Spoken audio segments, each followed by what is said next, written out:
Hello, everybody, and welcome to the newest indoor adventure in... Holy shit! Oh, where did it? Where did it go? There did it go? Why am I muted?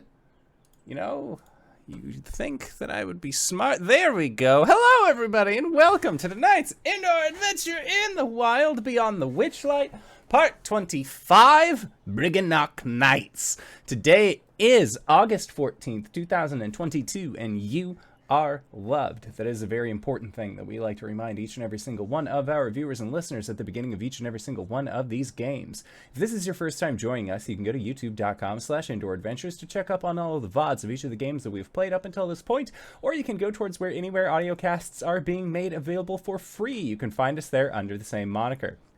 And speaking of things that are being made available for free, if you go to patreon.com/indooradventures, you can check up on our after show called Nights in the Courtyard, where we answer questions not only from each other, but also from the community. So if you have any questions for myself or any of these other fine folk, feel free to join us again at patreon.com/indooradventures. The easiest way to do so, of course, is to join us on Discord. The link can be found in the Twitch chat to the side or in the description of this video or audio cast down below. But let's say you already support us on Patreon, you already support us on Twitch and Twitter and YouTube and all of those other wonderful places, and you're trying to think to yourself, where can I go to help support this fantastic show even more? Guess what, buddy? I got your back, quite literally, in fact, because if you go to indooradventure.redbubble.com, we got t-shirts, we got posters, we got mugs, we got crop tops, throw pillows, shower curtains, aprons, clocks, posters, stickers, journals, notebooks. We got all sorts of crazy shit. We can't be stopped. We got too much. In fact, we also got face masks. That's right, we got face masks with the symbol of Tiamat upon them, designed by our very own Cyberwolf1201, and where all of the proceeds of our merch is currently going to help support Doctors Without Borders. So if you would like to help support a good cause, you can again go to indooradventure.redbubble.com. That is indooradventure, no S at the end, .redbubble.com. But that is it for my opening spiel. So hey, RJ, who you playing today? Hey everybody, I'm RJ, and today I'm playing Vice, the Tiefling Rogue Warlock. We both go by he, him. Oh, it's me next. Hi, everybody. I'm Sarah. I'll be playing Lowry Moon. We both use she, her pronouns, and she is our Hexblood Spore Druid. And I am Mediaflare, they, them, and I will be playing Balhadur Morthak, they, them as well. Hey everybody, I'm Wings, also known as Danae Keener, she, her. I'm going to be playing as Clout Impkin, the Tiefling Bard, he, him. And I am the Indoor Adventurer, he, him, and tonight I shall be your Dungeon Master. So, last we left off, your group had just gotten done telling Mudlump the Cyclops what love is, what they could do to achieve love. He ended up spending some quality time with our tiefling boys, while Lowry and Balhadur were out tracking down some delicious goat meat to make into a wonderful kind of curry later that same evening. It was at that point that you all ended up having just a relatively nice evening. Clout, you ended up speaking with Gleam, the member of the Sol Salil twins, who are famous acrobats that also used to work at the Witchlight Carnival. What a small, spooky, and fun world. At this point, Vice, you ended up going off on your own a little bit and found a wicked cool chair that you were going to sit in. Upon sitting in it, you gained proficiency in Arcana as you gazed into the body of a dead star or a dying star. It was very wild and very fun, but you got some points out of it. And speaking of points, your group ended up finishing last week by going into an area that was known for its presence of Korrids, these kind of more squat individuals with animal-like legs, cloven hooves, long beards, and these beards, their hair, whether it's their head hair, their beard hair, is stronger than steel. And the reason why we say, speaking of points, when you encountered them, they were hidden but there was a game that was being played. Vice, you knew how the game finished, and after Lowry cast a Dispel Magic on a hiding place for one of these Korrids, who was using a Meld into Stone ability to try and avoid any confrontation, you ended up meeting with a group of Korrid, well, royalty to a degree, or at least the upper echelons of this Korrid society. Finishing their game, they decided that you kids ain't all that bad, and they were going to try and see if you could assist them in handling the Briggannocks, these very loud, rambunctious individuals who are currently in the process of mining not too far from where the Korrids are. The Korrids believe that the Briggannocks are currently working for none other than Creeping Lynn, Endalyn herself, and they ask of you to put an end to this Brigganock nuisance that they have been suffering through. And that's where we ended last session, was your group kind of giving the thumbs up, like, don't worry, this is the thing that we will definitely take care of, no questions asked. And again, the Korrids seemed very excited about this. So, going into today's session, we'll pick up with your group on the way towards where this kind of like opened hole is for the mine, or at least this cave that the Briggannocks are working out of. Is there any conversation or anything that you would like to have before you get to the opening for the Brigganock mine? So, what's the plan? Scare? Extort?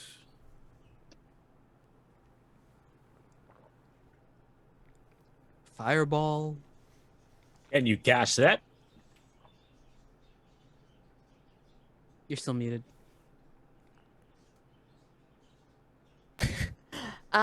We could just try and talk to them maybe first? Yeah, don't be ridiculous. I don't think anybody can cast Fireball here. I can create a ball of fire. Well, Wait, if you you- can do that? Oh yeah, it's called Flaming Sphere. Since... Ah, Alright, I'll leave it up to you whether or not we should cast Fireball. well, if Oh, they I are can't- willing to talk, I think it would be an excellent idea to start with that option. We should also probably try and disguise ourselves if we're going to do this, in case any of them decide to go back to Creeping Lynn and report that a hagling, 2 tieflings, and a grandfather have come and talked to them out of their prospective jobs. Well, how many people have the capacity to disguise themselves? I can put some mud and paint on myself and pass off as a bullywug. I acted as one as a theater play once, but I don't have any spells or disguise kits. I've got an eye patch around here somewhere. Here, hold on. Rummages around in his disguise kit for a bit.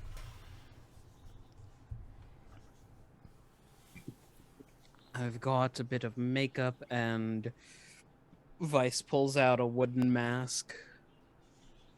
I can turn into animals. And also You cast would- Disguise Self. Oh, okay.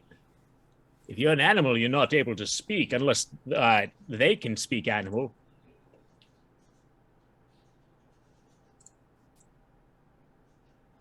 You know what? Being here, we can't guarantee that. They don't That is true. speak animal. And Clout, when you say this, Whisper nods along with you. Oh, hey, Whisper, can you talk to animals? Whisper shakes their head as best as a ball and mote of light can. Oh, I've known him 8 years and I've never asked him that. I don't know when that would exactly come up in conversation normally. Well, most animals at the Witchlight Carnival can already speak common, so... Whisper nods again. Moon, how often can you turn into a animal per day? Ooh. When are you exhausted from that talent? Scrolling. I can do it twice. All right. Well, since they are small folk, and none of us are small folk, I assume that the entrance to this cave that they're talking about might also be small. Otherwise, a rat is an excellent stealth option if we wanted to do some reconnaissance before we try to talk or fight our way through. Vice pats his bag. Oh, I've got the small folk pot covered. Though it'll only happen for 3 of us, unless, Clout, do you have the Enlarge Reduce spell? Yeah, I don't usually use it like that, though. Well, then you're probably going to have to play bodyguard, well, door guard then, if you're not coming in. Let's see if we can fit through the door before I... I agreed. We'll scout out the opening before we do anything. As they're walking, Vice has applied like the eyeshadow underneath the eyes, and he's pushing on the mask. Yep. It is the tragedy theater mask. Eye patch, cloak. Lowry's gonna turn into a tabby cat. Okay.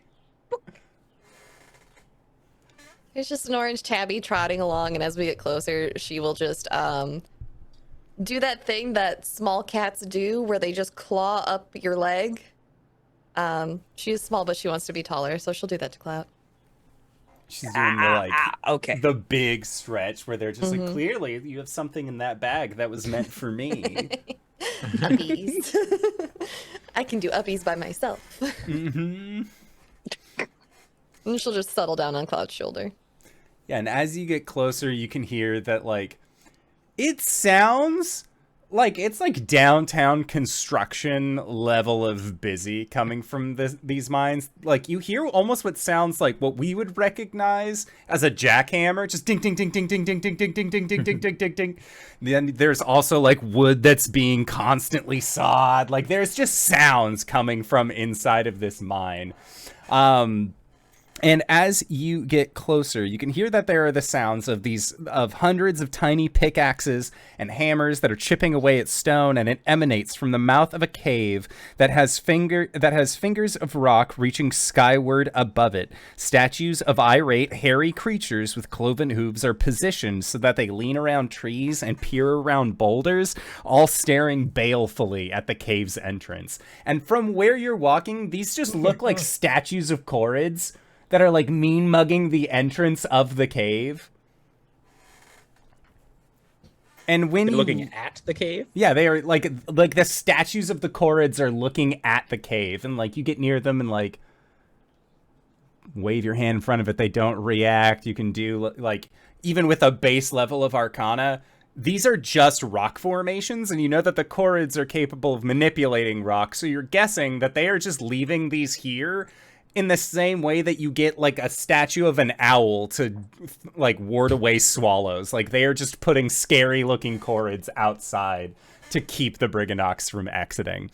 And the other interesting thing to note is that when you look at the entrance of this cave, the cave itself is 8 feet high, and the opening to the cave is 3 feet wide. Single file it is then. Except for you, broad shoulders, you're gonna have to turn around.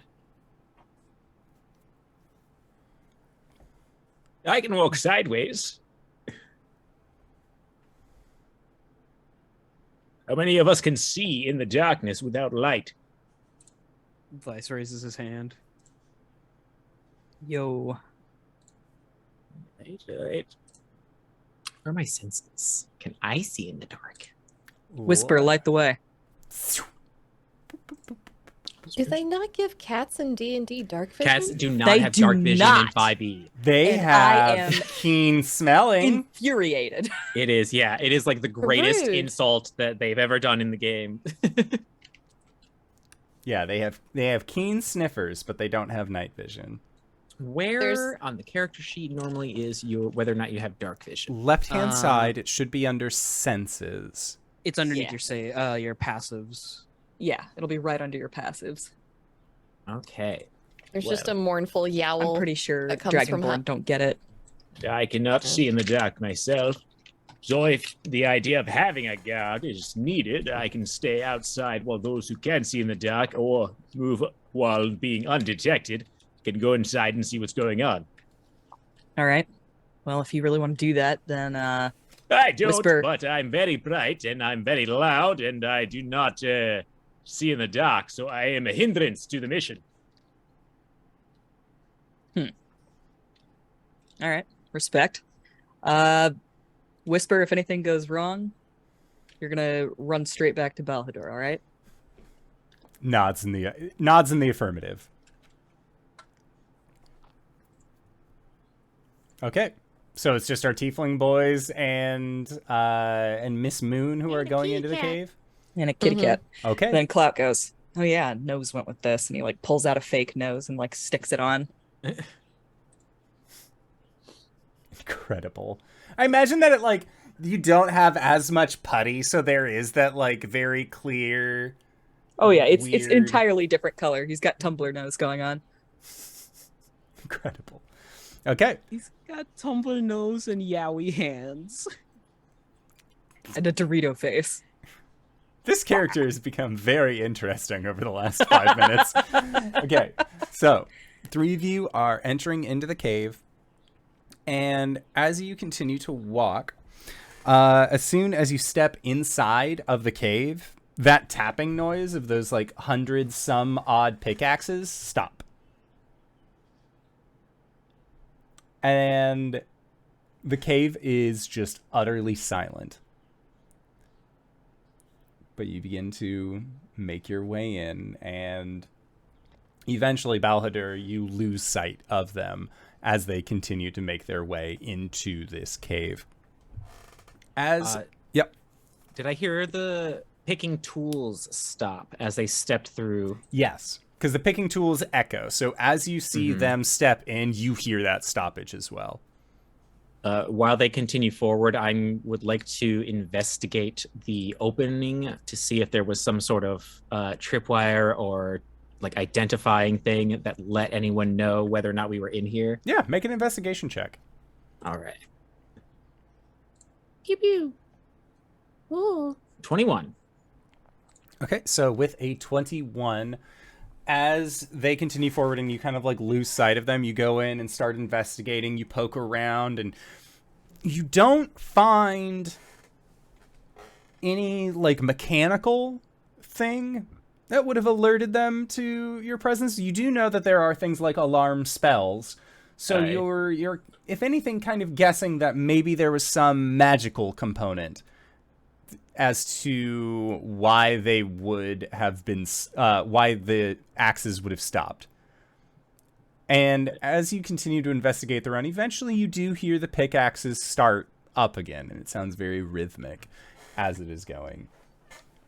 Well, I'll assume that their intuition managed to figure this out as well, as they now know that we are on our way. Seems to be happening a lot in this place. Meanwhile, inside of the cave, Clout, Lowry, and Vice, the 3 of you continue on for, like, it is these long, winding caves that, again, they all are at this 8-foot tall, 3 feet wide kind of margin. It doesn't ever seem like the caves themselves, however winding, are designed in a way that does not facilitate some massive creature, some creature that would fit that kind of 8-foot tall category. But as you kind of continue on, that picking continues in the background, and it gets almost to a harmonious din as you are going. I need the 3 of you to make a Constitution saving throw for me.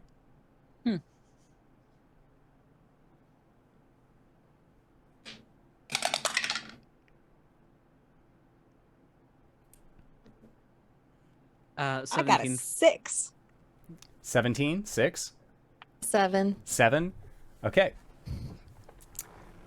As you hear this kind of harmonious picking, the 3 of you can feel your eyelids getting heavier and heavier, and you get hit with this sense of, like, it wouldn't be so bad if we just sort of, like, took a little rest, right? And you kind of like have to stop moving because you feel that again there is that like almost when you have to like check yourself if you've ever been driving and like almost pass out, like that quick shock, but then it just immediately kind of gets taken back, and the three of you fall asleep listening to the harmonious sounds of the pickaxing. All three of us? All three of you. Wings, Oh shit. I would also like for you to roll a Constitution save for Whisper. Okay. They will get Whisper. They will get a +2 to the save. Oh, Whisper, Whisper, you've got this.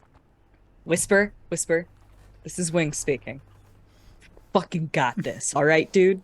I always believed in you. 21. Okay. So the last thing, Clout, that you see as your eyes kind of take hold is Whisper, like, acknowledging the three of you, like, glowing kind of brightly, and then zipping out. As he's going down, Clout's like, Whisper, I'm going down.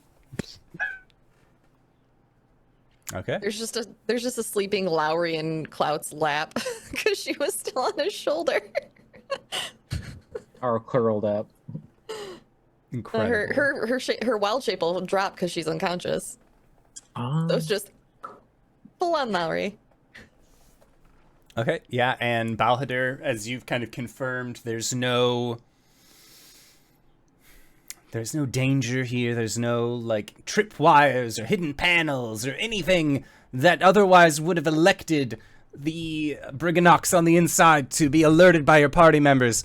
You see a light just ripping from the end of the tunnel coming closer to you, and in, like, the back of your mind, you're like, Dragonfire, obviously. It's coming from the cave. They're screwed. It's time for me to save them. And then Whisper shows up and is just, like, glowing brightly at you.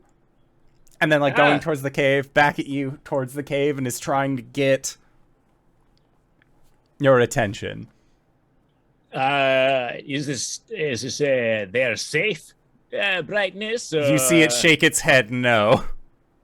And I say its head because, again, it's just a ball of light, but it knows how to at least emote. Blink how many times how many party members are down right now? 1, 2, 3. Shit. And Balhadur will tap their little emblem and summon Sir Talavar. Okay. Fire this time. And when he appears, Sir Talavar, you have the capacity to see in the dark. I need you to take point. The rest of my companions are down, and I feel like we are about to engage in combat. Sir Talavar acknowledges and just says, Balhadur, it feels like it's been years since we've last seen each other. How have you? Oh, your companions are down. That's no worry. Where are they? Who's doing the aggression? Cave. There's some sort of small folk that we were going to go to war against, or at least try and scare the shit out of, but it seems something has gone wrong. If you want me to take point, do you want me to scout ahead? Aye. I'll stay about 30 to 60 feet behind you and try and move as quietly as I can, but I cannot see in the dark, so until I'm able to light a torch, I don't want to give ourselves away. And, Sir Talavar would offer, if you have, like, a torch ready, like, because you've attributed them to fire on this time, they could light a torch for you. Oh, yes, it is appreciated, but I will become a bright, shining target for those who can see in the dark. And if everyone else is already down, you go first, and if there is combat, I'll light up. And Sir Talavar nods and then shoots in with Whisper. And Knuckles, the case of the tiny mine is afoot. And I will draw a blade and try to stealthily follow. okay, yeah, This is make a fucking stealth check. dream team. Balhadur and Whisper and Sir Talavar. Just Oh, like, yeah. swing.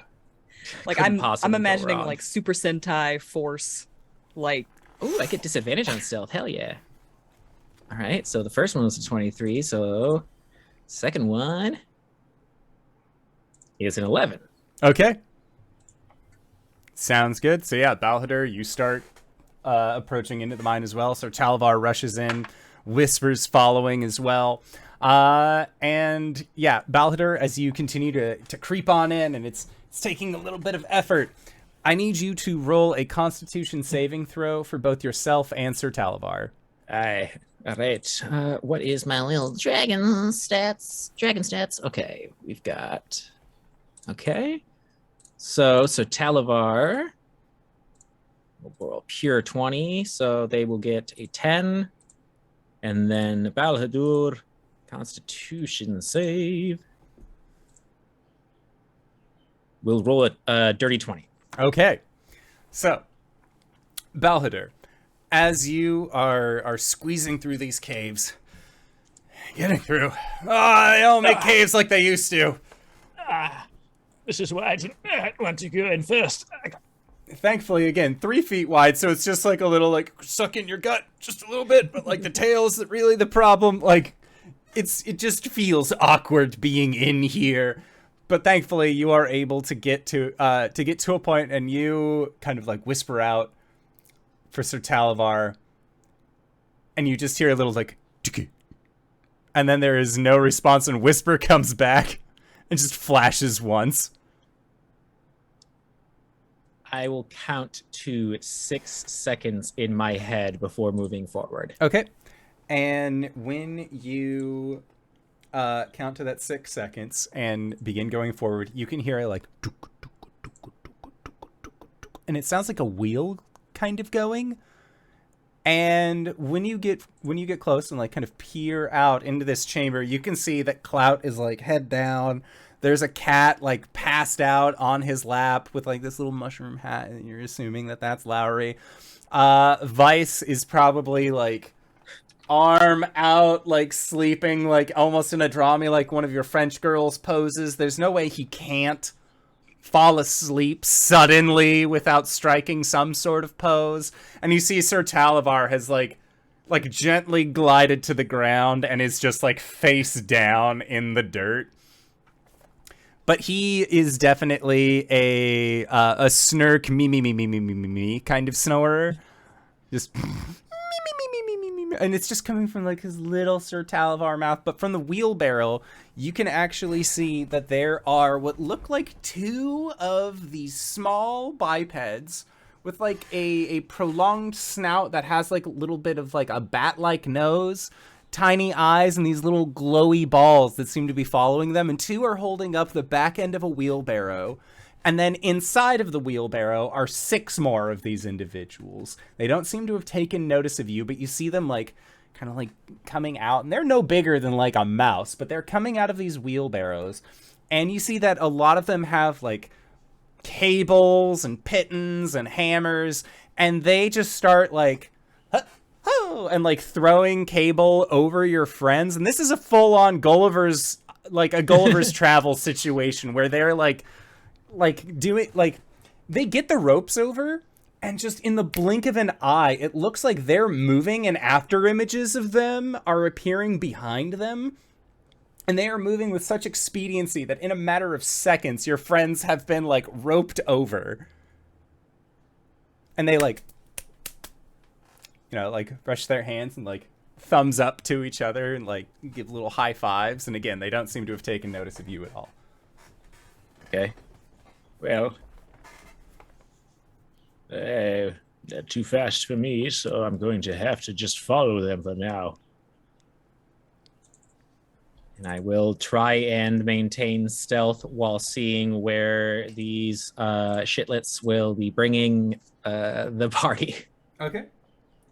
Sounds good.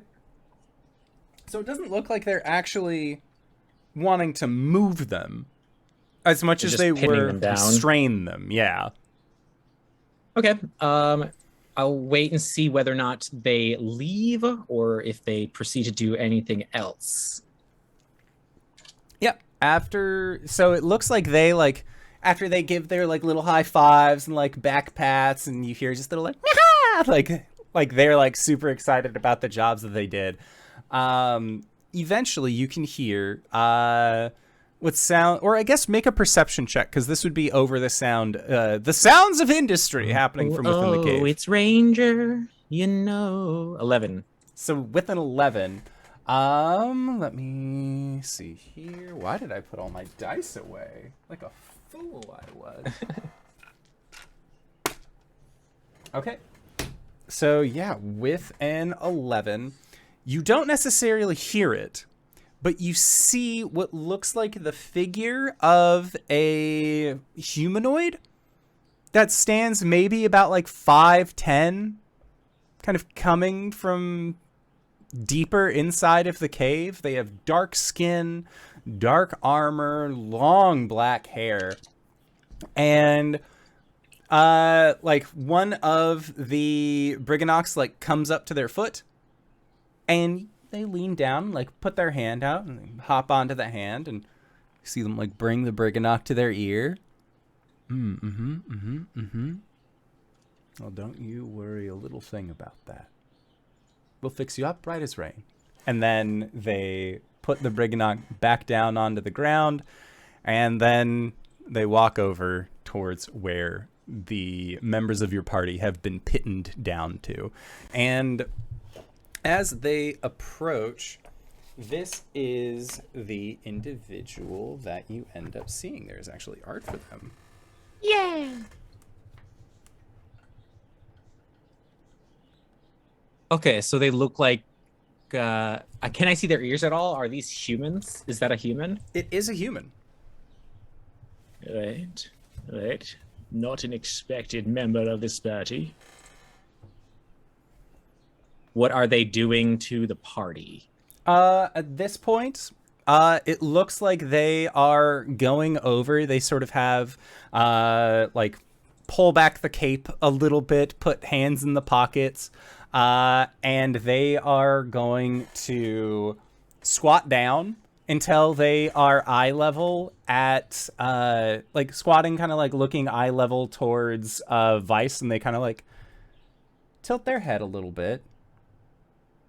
And then, like still while squatting, they do like a shifty, like, turn because they didn't want to stand back up and then squat down again, but they kind of like shifty turn over and like look at Clout, look at the cat wearing this little hat, look at Sir Talavar, and they're sort of just like getting, it looks like they're sort of just like scanning everybody up and down. They're just kind of getting a read on your passed out individuals, on your passed out companions. And then did the wheelbarrow children leave? The wheelbarrow children seem to have left, yes. And it's just this human. Okay. Well, then it's no longer bad odds. Yeah. All right. At that point, then I would light up a torch to illuminate this area that all the sleeping folk are and this person. And I'd appreciate it if you do not lay any hands on my companion. And also, I request parley. And you hear this, oh shit! And like, individual like stands up quickly and like draws a blade towards you. And they look you like very quickly up and down and say, "These are your companions? These are mine. Reciprocity, hospitality. Do you agree? You asked for parley. I'm just trying to lay the ground rules here." Right, I know the 3 rules, but what are you leading to with that? Well, you asked for a parley, so I'm just sort of assuming that we kind of... Look, I think that we're off on the wrong foot on this one. Hello, my name is Molliver. What's your name? Marlborough? Molliver. Molliver. I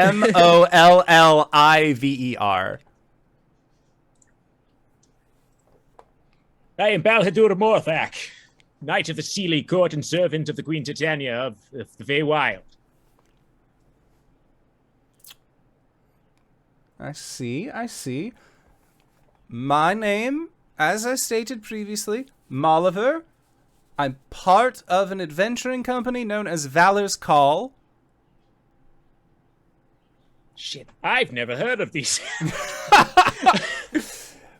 That's an interesting party name. Yes, we've dabbled in quite a few, most many things. But before... Look, we're already in a conversation, right? You and I, Yes. we're having this parlay. I have some very simple questions to ask. Are you aligned with Creeping Lynn? First question. May I make an insight check to figure out whether or not I should or shouldn't answer that question? Yeah, you can definitely make an insight check. Okay. Insight. 14. 14. Creeping Lynn is one of the nicknames of Endel Moongrave. No, I know that part. Yeah. I'm saying this person who is asking me a question, do I have a read on them as to whether or not I should answer that question? The read is that they don't seem like they have any ill intent, but they are a little bit on edge with regards to what your answer may potentially be. I am no servant, no ally of any hag that belongs in this current land. In fact, you can consider me an enemy of this person. And Molliver seems very relaxed at this and says, all right then, second question. Are any of these ones your unconscious allies? Are they Creeping Lynn friends? Oh, of course not. Oh, well, that's We are here to actually try and really put a good. stop to things and restore the natural order and hopefully bring Zybilna back to this place. Well, Zybilna's... Isn't Zybilna in this place? Yeah, They I've are been in not this currently mine for quite reigning. some time, and... Right, no, in regards to your question, that is oh, what their yes. goal is. Okay. No, that's Why that's we are fine. in this cave, we had made an agreement with... Would it be fine if they remain tied, but can you at least wake them up?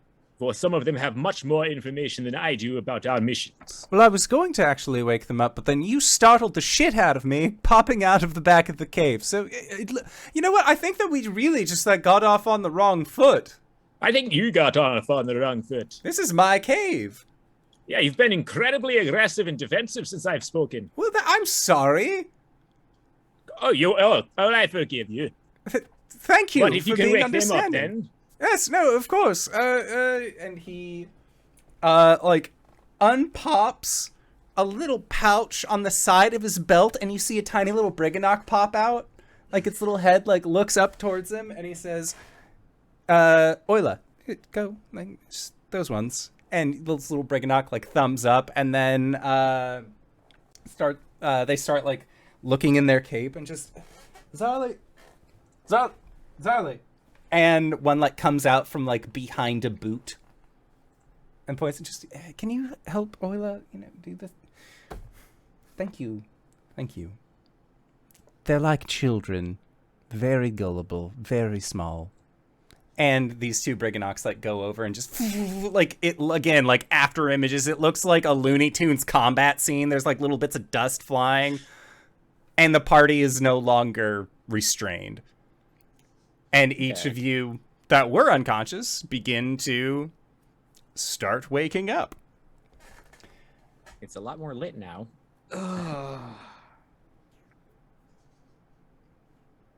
Marshall, do your homework. What? Was I tied up? Well, tied down and tied up are very different things. But yes, hello. Holy shit. Vice looks up at the voice, rests a Non-combatant. hand on a chin. Well, why didn't you keep me that way? Because your glistening friend told me that I should be in charge of undoing this. Hello, Well- by the way, my name is Molliver. Usually people buy me dinner before tying me up. Hello, I'm Vice. Molliver sort of quirks their head a little bit. Just, You see Gleam like hears this and it's just like, what the fuck? Oh, like there is a face journey that Gleam goes through in regards to your statement, Vice. And Molliver says, and like offers to help you up as well as their Briggannocks like return to them. And they say, welcome to the caves. This small passageway does not really seem... Look, if we go like 50 feet this way deeper into the cave, it kind of opens up and it's more of like a communal area. We need to get ponies through here every once in a while. And that's like the turnaround spot. So here, and Molliver like has the Briggannocks come out, and the Briggannocks all have this like glowing ball near them. Like this weird, like it almost looks like Whisper if Whisper was tiny. That is just like on with these Briggannocks. And Molliver says, just down this way, and then hopefully we can clear this whole thing up. We are under attack by Korrids who have aligned themselves with Creeping Lynn. So we're doing our best to cause a lot of noise and trick them so that way they can't grow their long cables that they obviously have been giving to Creeping Lynn. Well, hold the phone. Wait, Korrids? Yes. Those Korrids? Yes, the ones that are always looking at us from the cave. Every time we go out there, it seems like there's new ones that have been added. Like they change where they're at and move around. It's very scary. And these wee little babies, and like holds up like the two Briggannocks, and the Briggannocks like, are very terrified of them, and they can't rightfully fight back against their powerful enemies, especially when they've allied themselves with somebody as horrible as Lynn. How do you know that they've allied themselves with Creeping Lynn? Well, Did we check if they're allied with Creeping Lynn? We did not. They told us that the Briggannocks were allied with Creeping Lynn. What? No, we're not allied with Creeping Lynn. Oh, That wow. lady's Okay. awful. It looks like there's been a huge misunderstanding here. Or a miscommunique. Mm-hmm. Neither of you are aligned with Creeping Lynn. What? Well, she does come down every now and again to... What was it? Take the hair from the... No, they give their hair to her. Oh, no, they're not into that at all. Oh, that's gross. No, consent is key. What the hell? Yeah, absolutely. Okay, So, no, wait, hold on. I'm you sorry. guys make nice, because they're real upset about all the noise. I feel like such a dick. I Okay. bet Lowry's gonna pop back into human form. Oh my god! Druid. I thought you were like a familiar. No, that makes sense. Hello, my name is Molliver. Lowry pleasure. Moon, here to help. But yes, it seems like there's a big misunderstanding. No, it seems like this is a real bang up mix up. This is a bad time. I suggested actually that we cause all the continued ruckus, so I sort of feel like the real dick behind this operation. That's a me. That's a my bad. Hey, I don't know, if I thought what you thought, I probably would have done the same thing. It's all right. Listen, we can go back and talk to the Korrids and tell them that what's done is done. No harm, no foul. You'll keep it down. And hey, maybe even work together. You know, enemy of my enemy, all that. Here's my enemy, friend. Reciprocity. Just elbows Vice. Now that one makes sense. Make a persuasion check. Oh boy, oh boy. I'm supposed to be good at those. Beep bop boop. 24. Okay, that beats the DC 9 requirement for a persuasion check on this guy. I had to look up D&D Beyond to see if there was a misspelling, but no, it's 9. Happy to help. Yep. They're the good guy. They're happy to help. And Molliver You have to be actively bad at this. looks, kind of thinks about this for a little bit, and says, "Enemy of my enemy is my friend. Well, you all are enemies of Endelin, right? That's what Balhadur said. Yes. So friends. Yeah, it depends on who's asking. Well, me. I am the one asking. You're in my cave. Well, our cave. All right, cave friend. So, yeah, if you inform the Korrids there's been a huge misunderstanding, you're more than welcome to do that. Otherwise, I honestly think I should be the one to apologize. I do feel a little bad. Yeah, I was gonna say, like, you About don't want to come out and that. meet him or anything? No, I'll do it. Do you know where they meet? We don't We can really walk know. into We just know that they throw rocks at us rather regularly, and it's awful rude. Yeah, we can take you to them. They know us. They don't throw rocks at us, right? And it'd be wise to see some somewhat friendly faces with you as escort, so they don't think they are being invaded. Oh, well, no, that checks. Okay.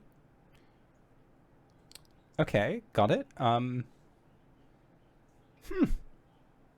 I really can't thank you enough for informing me of this. It's actually, again, very helpful. Well, hey, you know what? You've all been really helpful for me. So, maybe, reciprocity. I could be a little bit helpful for you. For example, if it helps, I know a couple things. First off, Creeping Lynn, they kidnapped the Brigganock's best architect, Golmo. And Golmo is currently stuck working in Motherhorn, designing new contraptions for the hag. They got kidnapped around 8 years ago, which is like a forever time in Brigganock times. Like, it's been, like, most of their life in captivity. Also,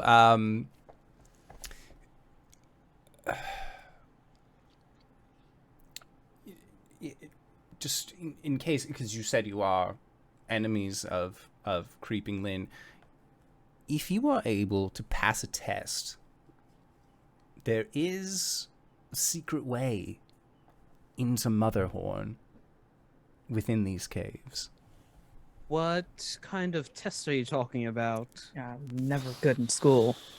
Well, it's not academic. If Trial that by combat? helps. Oh, Yeah, we're pretty good at that. we'll say yes. Realistically, okay, so crash course time.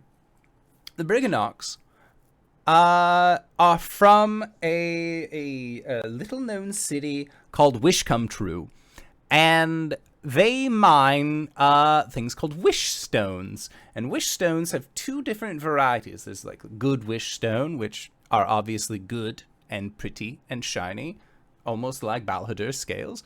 And then there's the not as good wishes. So when you're like, ooh, I wish that guy would get hit with a rock or slip, or that his wagon wheel breaks, like those kinds of wishes also create gems, but those are bad gems, and they make me feel a little sick being around them. I'm not going to lie, but like evildoers, like Kelek and Warduke and the other members of the League of Ne'er-do-Wells, League of Dorks. Oh. Like, they all would, like, love that sort of thing. So, we try and keep, obviously, the bad gems away. But the Briggannocks don't even like them. So there's a chasm that they've just sort of been, like, throwing those unprocessed gems into for a while. And everyone's... What, all the bad ones? Yeah, all the bad ones. They just, like, keep them all in one place, obviously. Sounds And- really bad. Let me guess. The secret way through to Motherhorn is through there. Yes, actually. You're really good And- at this. These magical gems have a very negative effect in mass when it comes to living creatures. Well, it is a test. Like, I could take you there, or at least close. kind of point you in the right direction. Great. Lovely. Love this for us, really.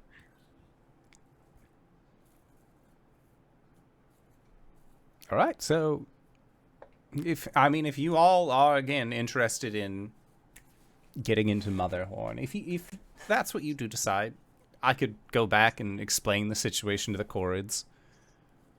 I don't really want to leave this cave because, again, he like holds up a little Brigganock who's like has like a little piece of paper that in like the most like tiniest script of Sylvan says, "I heart Molliver," and he's like, "Oh, yes, thank you no. very much." And they like just like get really happy, and their little like glowy next to them like shines a little bit brighter. Oh, they're so cute. They are adorable. They do have magics, but in as far as a physical sense, they are like little babies made of glass.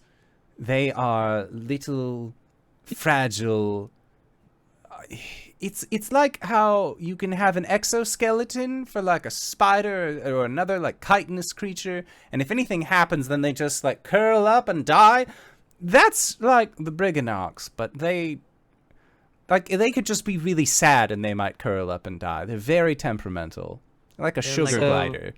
They're just so small and cute and vulnerable. You don't want to leave them. No, because if They're anything, all just fragile if things. I knew where there were, like, say you knew where there were 100 sugar gliders, and if you just being there meant that they wouldn't die, versus if you like left for a little bit, like a few hours, and then came back and they're like, "We were so sad, ooh woo," and they died. Like that's how they speak, by the way.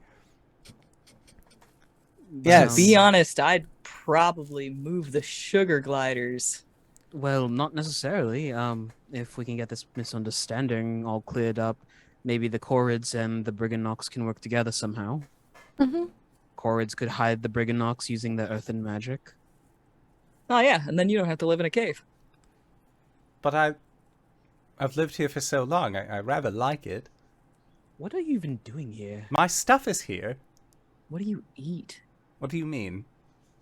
It's like Food. food? Oh, well, the Briggannocks, like, they bring me things. Like rocks? Like You eat fish. Rocks. From, like, subterranean lakes. It's not the best fish, but it's a living. Cave fish? Yeah, there's cave fish. Not cave fishers. Those are very different. Those are very different. Very different. Their blood is explosive, and that's actually pretty righteous. But no, it's fine. One of my You know what? companions blessed this bag to constantly have a bran muffin in it. Sounds like a neat trick. It is. Yes, of course. Here, take it. Bran muffin. And it's like a nice, like wonderfully freshly made bran muffin. Make an break it Arcana in. check, Vice. Oh, is this a good berry muffin? That'd be great. Is that a good muffin? It's a good ass muffin. 15. So, mechanically speaking, it would function like a good berry. However, with the smell that you're getting off of it, as well as like the nice, like freshly baked texture, you're smelling a little bit of like planar magic on this. What you think is happening with this fresh new Arcana brain that you have, this bag is linked to a bakery somewhere on the material plane, and you are just stealing one bran muffin every day. Oh, it's just the one. It doesn't refresh itself until the end of the next day. It refreshes as many times as you reach in, but because Molliver is good aligned, they only take one. Just one Aw. bran muffin every day. Oh my gosh. Vice will break it in half and offer it to someone. Just nom on it. This is very good. He just nods, and Molliver just, I don't know how he did it, but Ringleroon is full of marvelous tricks. I'd like to druid craft a couple tiny mushroom hats. I'm the trying to Brigganock. think if Mingle Rune was mentioned by Elkhart. Elkhorn? Elkhorn. Yeah. Elkhorn. Yeah, Ringleroon was mentioned by Elkhorn. He was the de facto leader of Valor's Call. Valor's Call, you're one of Elkhorn's friends. Oh! I mean, Oh. depends on the situation that you're asking, but yes. Valor's Call, you're one of Elkhorn's acquaintances. That's closer, yes. Right. Well, pleasure to meet you. Elkhorn was very marvelous when we needed him. Yeah. He looks different, Oh. probably shave? from the last time you saw him. No, Nope, he's he taller did not now. Do that. Oh. Yes. Good for You him. know what? Let's go talk to the Korrids. We'll update you then on the way. Yeah. And Lowry, as you are like giving these small druid crafted mushroom cap hats, the Briggannocks just take it, and in their like they just like have like these very tiny big watery eyes, just Pet thank you. on your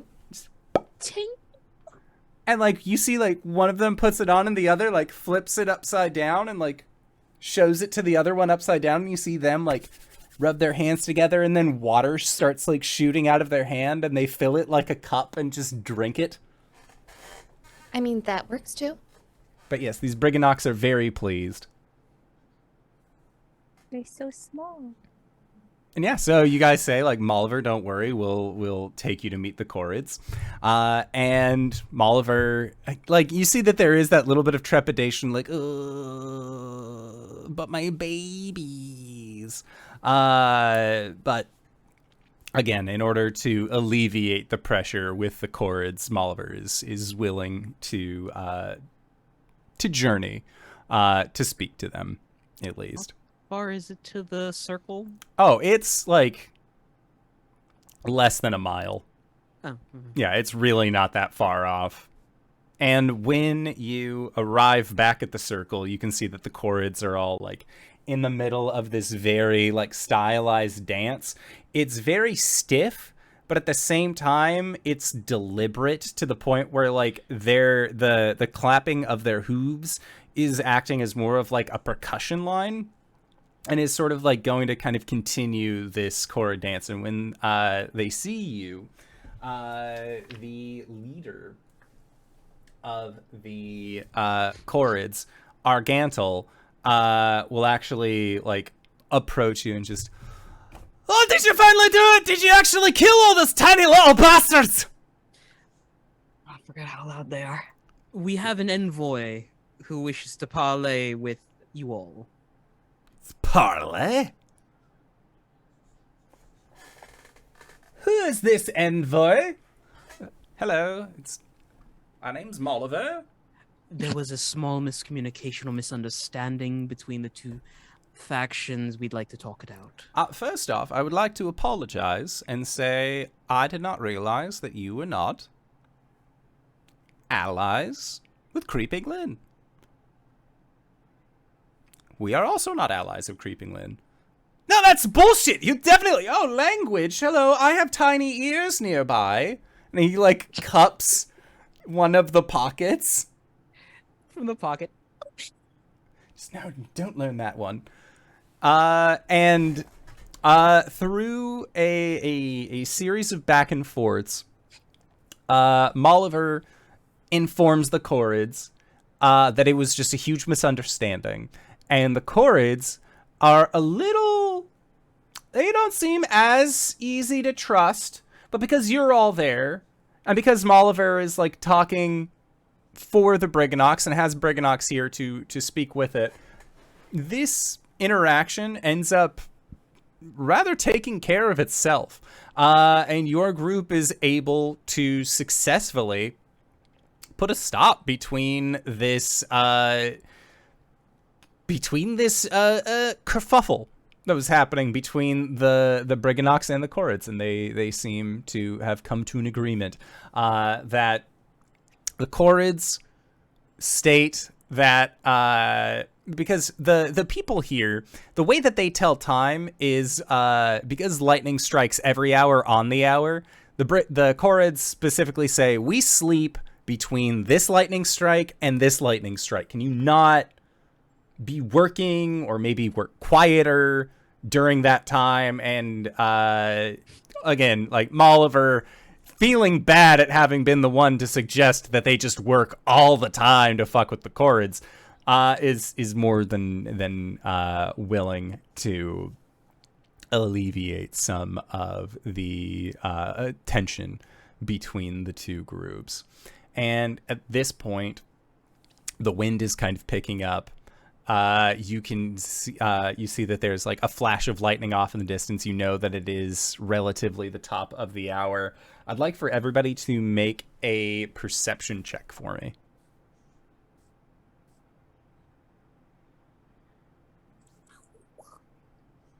Natural 1 for 5. Okay. Natural 1 for a 9. Nice. Dirty 22. 20. Okay. So Clout, you and Balhadur are like We're Clout. not paying attention. Oh yeah, Clout. As much as you hate it, you can't look away from these Briggannocks. Like they are just so tiny, and like listening to them speak, they're like, "Molliver is helping us." Like they just have like very, like they just can't seem to speak. Not in this strange, like the way that you would talk to a baby. And you're kind of getting the idea that Molliver talks to them this way, so that's how they're picking up common. Like they can't, like fool. Molliver cannot get past just being like, "Oh, sweet beans," and so that's what they're learning as far as common goes. And the other, I mean, those roles worked out so perfectly. But Clout will like be looking down at Balhadur and say, "Hey, good job back there. That actually worked out pretty well."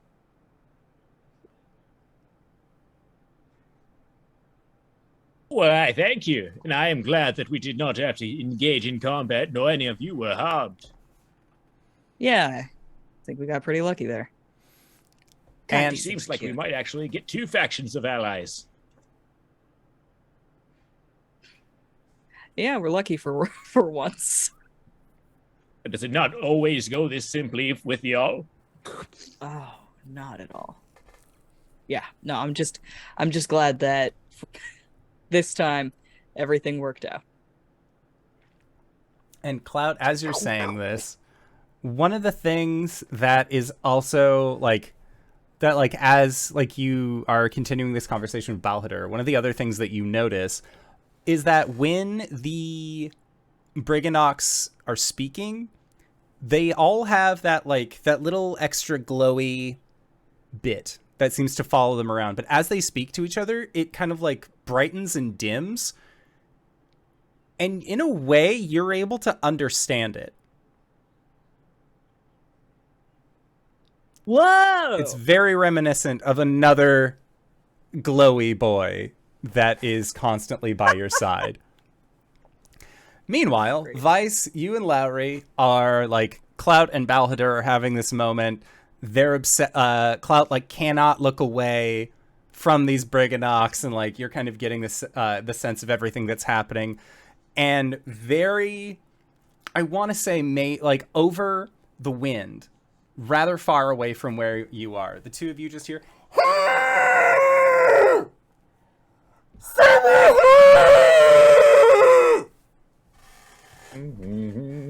Was that you? And there's like Hoping strong wind rolls by. I was hoping that was you. No. Right. This trouble. Yep. And That's right, everything worked out. What? And when you say that, Molliver like instinctively like goes to cover the Briggannocks on their belt. And I'll pull out Garlic and ready myself. Okay. Yeah, and this you just hear this like screaming coming over the wind. It is a howling sound, and the four of you, and Gleam is going to stay behind. to oversee this Brigganock debacle. But the four of you end up going towards the sound of that screaming, howling. And when you arrive, you can see that it is at a cliff face. And at the edge of this cliff, you can see what looks like a young female goblin holding on to a string, and that string leads up to what looks like a kite, but the kite has a mean-looking face on it. Like there's a big frown, tongue sticking out, just nah, nah, and she's like, help, holding on to this kite. Oh shit! And seeing your group, she says, my arms are very sore. I don't want to fly this kite anymore. But if I let go of this string, Creeping Lynn says I'll become an old thing. The curse comes from these 5 blue bows, but they won't come off when the wind blows. And the kite itself just... Can you give us that rhyme and writing as well? Yes, I can. Yeah. Bow, bow, bow, bow.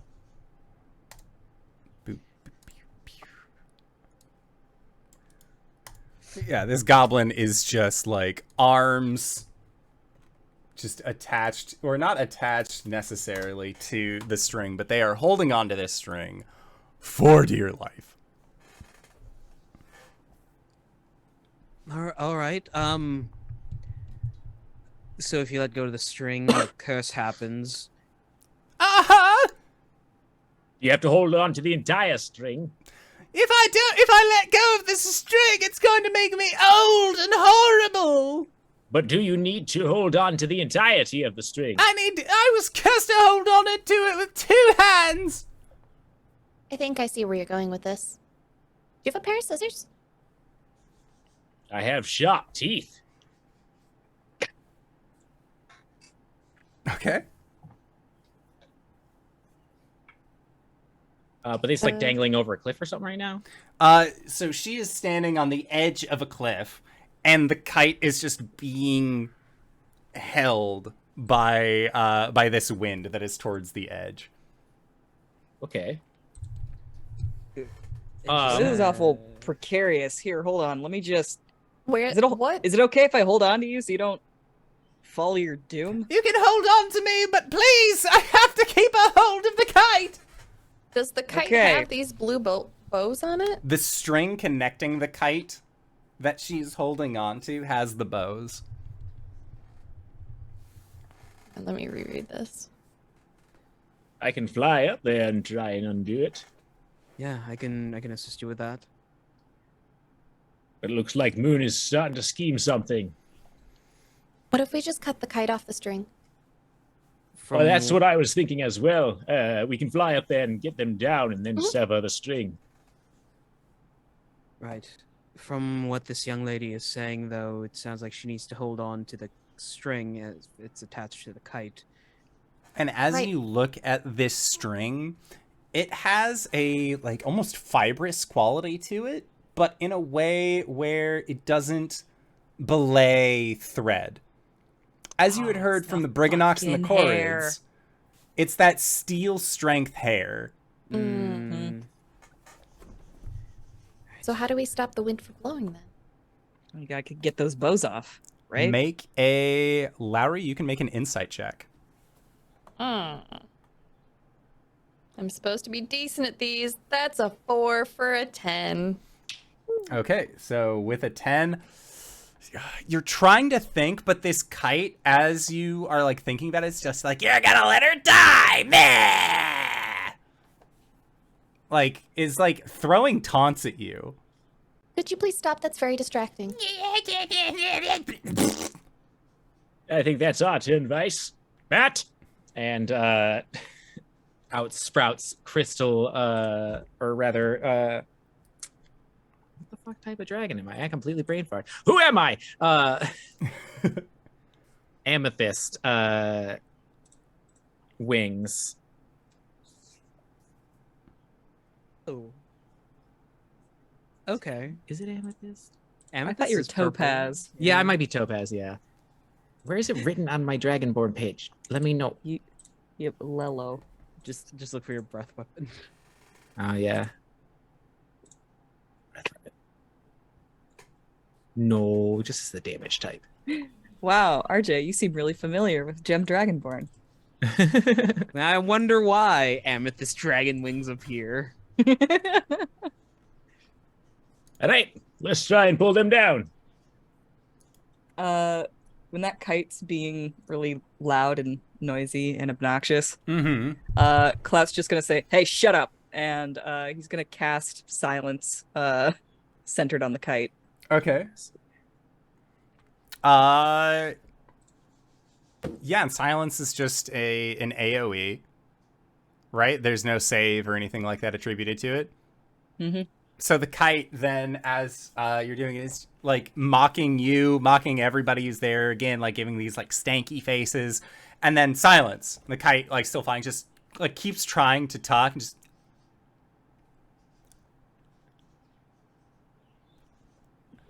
And as they're like making these faces, Balhadur, you and Vice are flying up. I'll put my hand on the goblin and turn and be like, No, the silence is only on the kite. It's It's like on the 20. kite itself. oh, so- that was an AoE. Well, it's you can target it on the kite, so where she's holding it, like Oh, okay. yeah. So you're fine on that one. It's just the kite. Weird. I don't know myself. Yeah. Yeah. Vice is gonna start untying the blue ribbons. Okay. Sounds good. Yeah, to untie the ribbons, let me just check.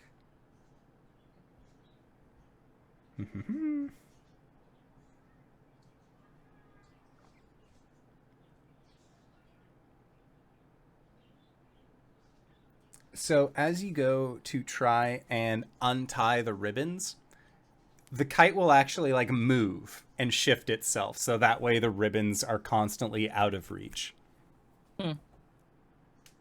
Rude. But the silence spell is up, and as it's like making these faces, the goblin, as they are looking at it, you can see that they like start like yelling back at the kite, like, "No one can hear you now, stupid, smelly, dumb kite!" And like, and then you see that the kite's just like it's like trying to mock back, and they can't. And as the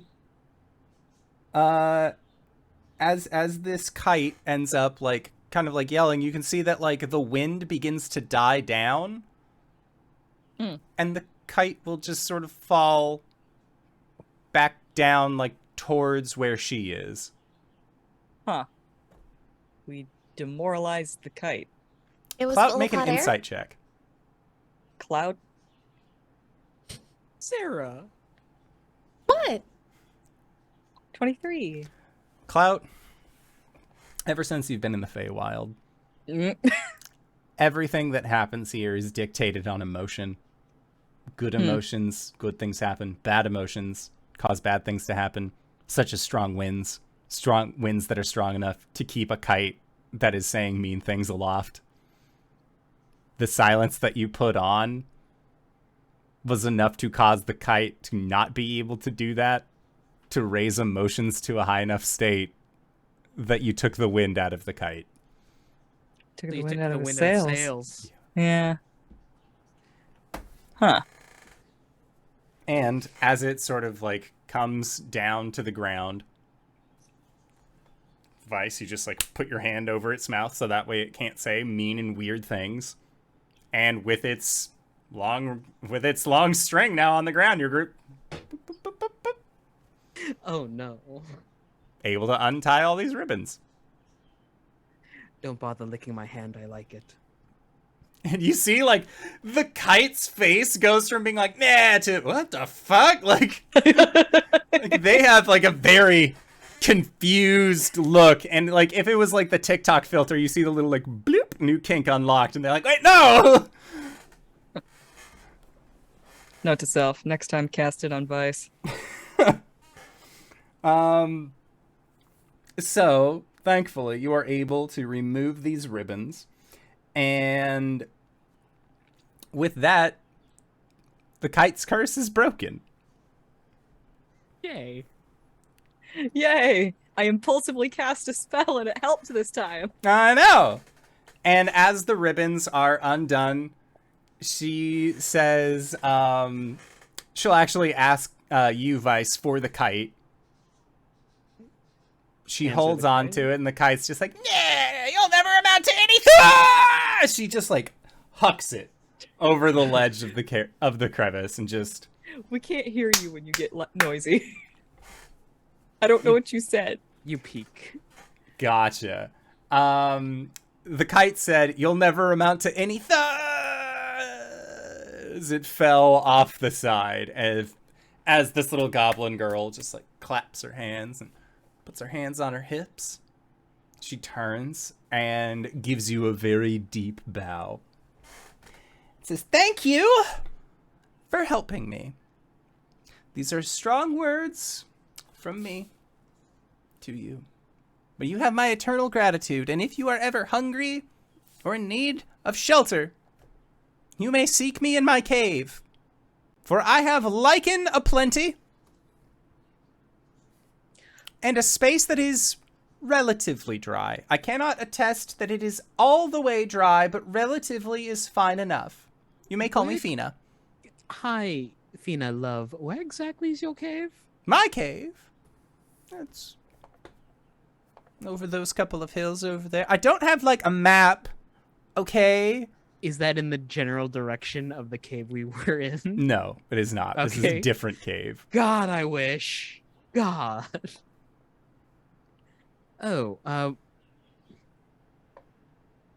turning to the group. We can't very well let her walk her own way. The cave now, can we? Probably not. Yeah, okay. We could go to the lichen cave. I don't have enough food to entertain right now, so like don't expect to stay too long, cause I'll need to trap some lizards if I'm gonna be feeding, a couple people. Would you like half a bran muffin? What's bran? Hands her the half of the bran muffin no one took. It just like devours it and just. It tasted terrible. It's dry. I apologize. You should. Thank you. And you see with that, she'll, she looks, like, over her shoulder, takes a deep sigh, and says, "Rule of reciprocity states that if somebody does something nice for me, that I should give them something in return." And Okay, listen, you're really nice. And Yes. I don't know what a lichen is, but if it's anything like a lovin', I gotta say we're gonna keep this strictly platonic. What? No, lichens are werewolves. No, that's lycanthropy. See, okay, I can't become a werewolf. All right, That's like I mean, you could become a little bit of a werewolf. I've got enough hair as it is, honestly. So I'm gonna have to pass. Here, I'll give you, like, one of my most prized possessions. And she pulls it out. And it looks like a bar of soap that is mostly used. Like, it's not, like, down to, like, the sliver yet, but it's still, like, you got, like, maybe a few showers left in this thing before it really just goes to shit. And she says, "This is for you. You can have it if, because of reciprocity. It smells like beetles. So just, use it when you can." Holds it. Is this soap? Is it actually soap? Yeah. Yeah, it's soap. Why wouldn't I? Do you think I would just walk around with like fake soap in my pockets? Who would do No, that? That'd be weird. I'm not a weirdo. I just eat mean, lizards. I mean, we did meet Never- a weirdo who tried to convince someone that butter was soap earlier, so. Mm-hmm. We've had a lot of soap-related shenanigans so far. I mean, butter could be a soap. The lubricant. All right, so this has been great. If you need me, you know where to find me, maybe. Thanks, K-bye. And she'll be fine. This little goblin, like a young female goblin, just like walks off. And Clout, she said that it smelled like beetles. What this really is a trinket where it is a bar of soap that smells like something memorable from your childhood. Oh, interesting. Yeah, no, I was gonna say he's gonna sniff it because like he doesn't know what beetles smell like. So what is something memorable from your childhood, Clout? Ah, God. Does it smell like a Um, dusty attic? I'm trying to think of like what a formative memory for Clout would be involving smell from childhood. It could be the smell of the pier from being Yeah, in could be. Waterdeep. Yeah, could be. Let's go with Beef that. broth ramen. Noodles. It's all noodles, all the way down. You know what? No, here's what it is. It's can't be lavender. We already got somebody who has an association We have with lavender. so many people with the lavender thing. It's honeysuckle. There is honeysuckle bushes outside of the orphanage. Okay. So yeah, Cloud, as you recognize this honeysuckle soap, and your group is kind of standing there at the edge with like having taken care of this evil kite. Gleam will actually like make their way to your group, and she informs you that the talks between the Korrids and the Briggannocks have concluded. And with that, that is where we are going to go into our break for the evening. We're going to try and be back in 5 to 10 minutes. Don't go no place unless it's to grab a food, grab a drink, grab a friend, or possibly go to indooradventure.redbubble.com, pick yourself up something nice, and we'll see you guys shortly. All right, everybody. See you soon.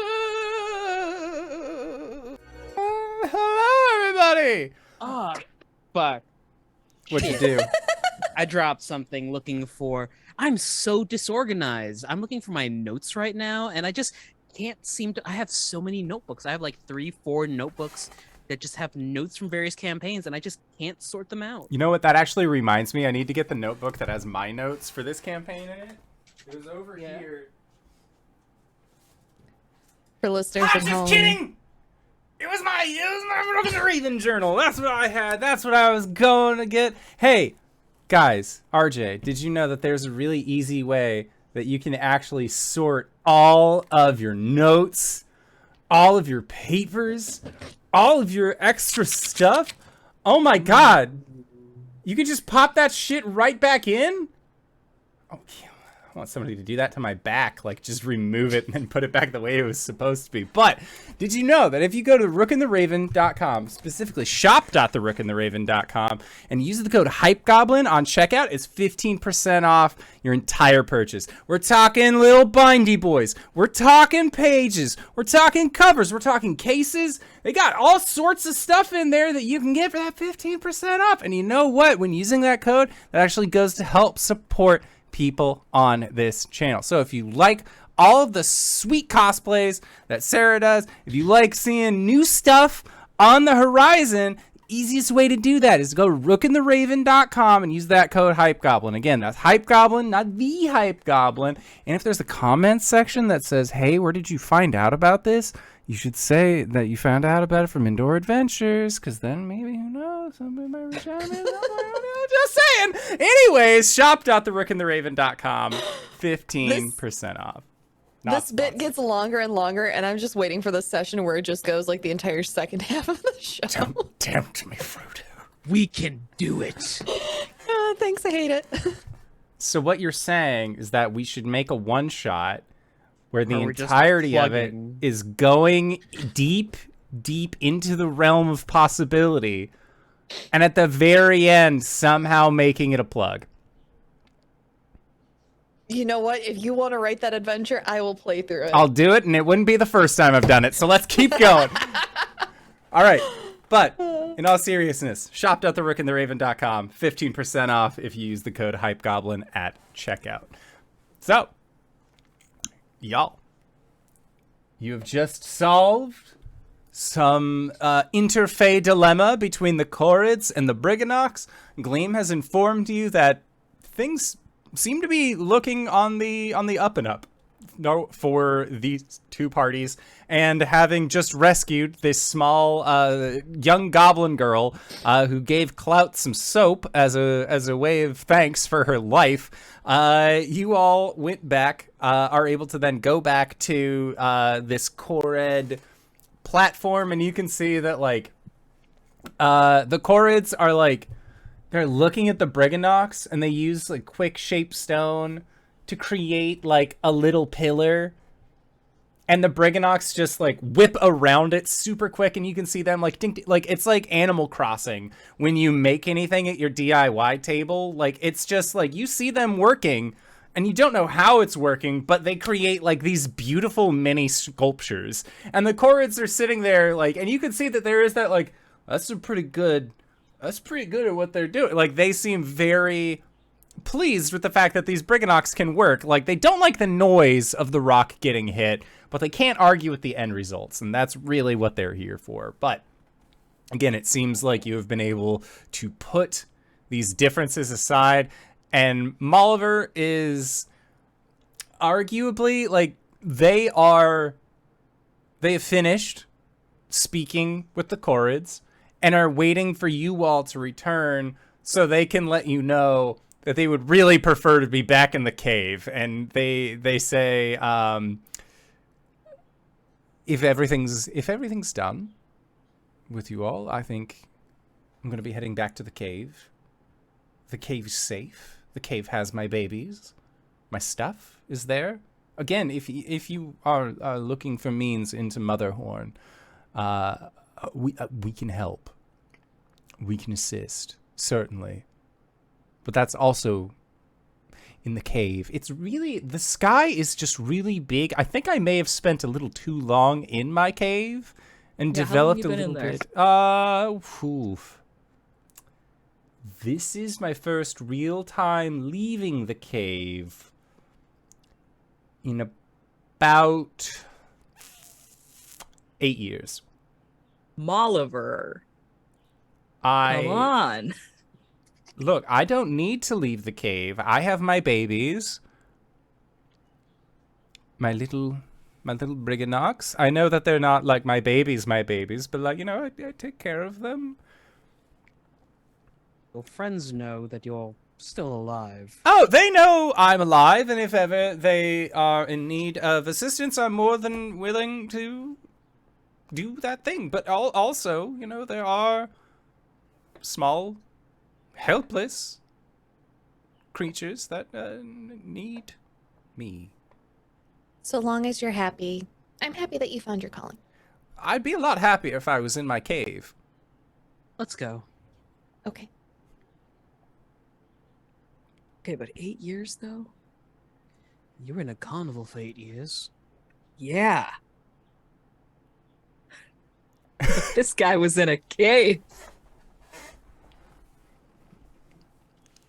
Yeah, and Molliver will escort you all back to the cave, and then like once they see the entrance of the cave, you can tell that their pace quickens just a little bit until they are once again like inside of this cave wall, and there's just like the shoulders relax a little bit.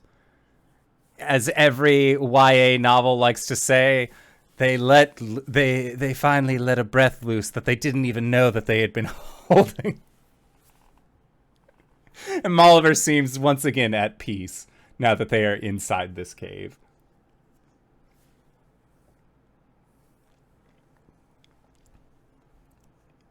So, Do you need any? Would you like to rest at all, or do you need any extra accommodations while you're here? Again, you're more than welcome to sleep in this comfortable, homey, incredible cave, or you could, stay out there if you wanted. But I'm just saying, it's dry, and there are a lot of little friends that you can make.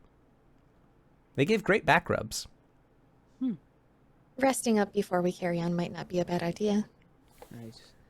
I'd actually like to see this chasm that they've been throwing the bad dream stones into. Wish stones, not dream stones. Don't be ridiculous. Why would that be ridiculous? What? Dreams don't make gems? Wishes do. I Don't be stand corrected. preposterous. Okay. Yeah, come to think of it, this wish stone hole, you said it was some sort of test? Yes. Yes, it is. Able to elaborate on that? I'm not really allowed to talk about the test, other than pointing you in the right direction, because if I give you assistance, it's kind of like giving you the answers a little bit. How Who are you devised supposed to the take the test? test if you don't know the answers? How are you supposed to take the test if you know the answers? If you How are you don't know supposed- the answers. No, both apply, rightfully. How are you supposed to take the test if you don't know the question? Well, you go across a bridge over a chasm. That's how you take the test. Okay, fair enough.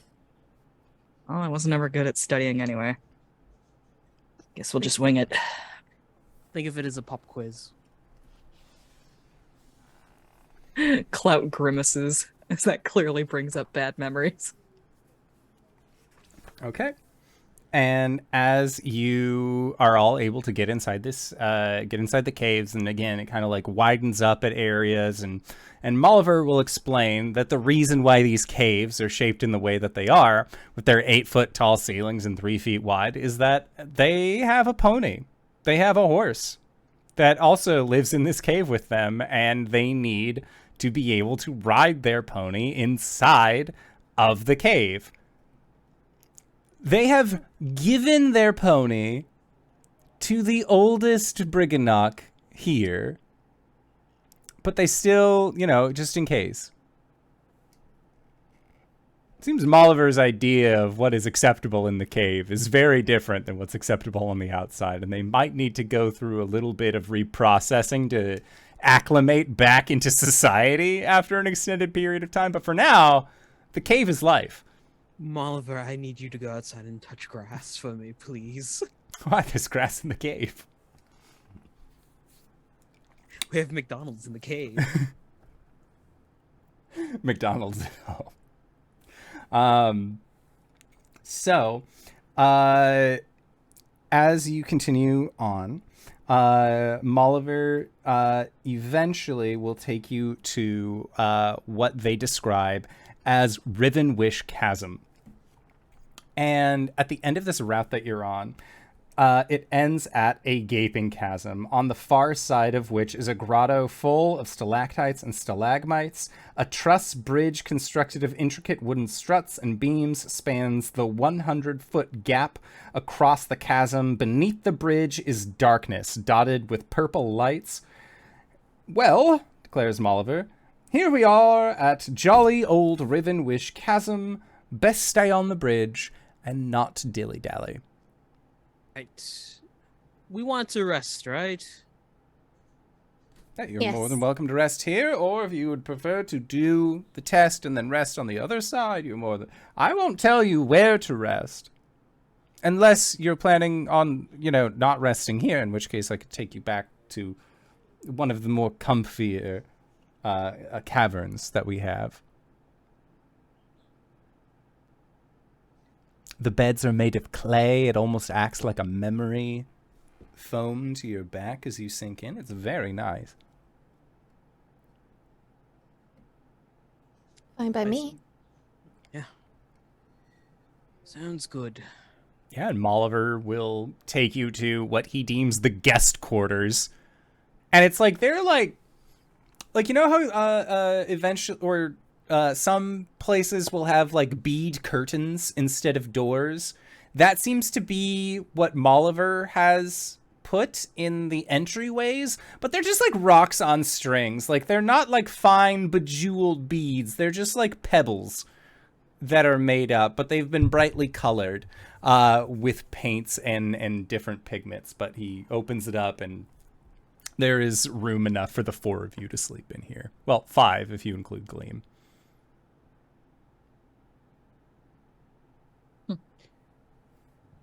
Yeah, and he says, if you need him at all, let one of the Briggannocks know, and they will send for him, and he'll be right with you. But other than that, the 5 of you are left in the cave by yourselves. And I think Gleam actually comes up to you, Clout, and just, is he all right? Oh, most certainly not. I know that Fey magics can alter the way that people think and do things, but I think that there's... What? Does he have a fear of being outside now? It would seem so. The sky is Yeah. scary. Uh-huh. Okay. And she seems Yeah, like more just like, wow, that poor man. Yeah, I knew a rich person who had a cat who never let their cat out. And that cat went outside one day and saw the sky for the first time and just like absolutely was paralyzed. Just did not know what to do with it. Is the cat all right? Well, they put the cat back inside, but it hissed like a demon. I think I remember this story. Sounds like a fun cat. Yeah, they named it Lord Dickhead, I think. Sounds like a very fun cat. And Gleam kind of like laughs to herself when you say that they named the cat Lord Dickhead. And she is more just sort of like looking around, trying to think like, well, we're here if it helps. I don't know what this test is that Molliver was talking about, but if we have a little bit of time, we could try and get to know each other, play cards, something to pass the time. Unless everyone's tired, I don't want to be presumptuous.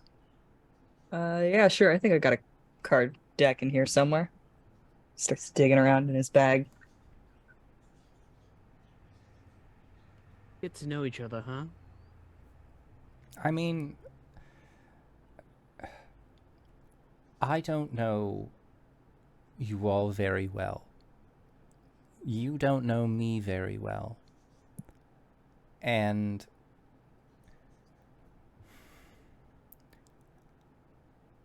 I don't know how to say it without sounding ungrateful. But my sister's life is on the line. And I'd like to know the people who are either going to save her or I'll be dying next to in the process. No one said anything about dying.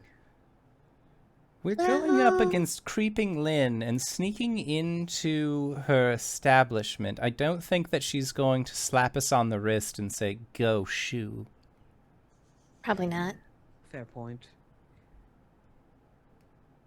Who wants to go first?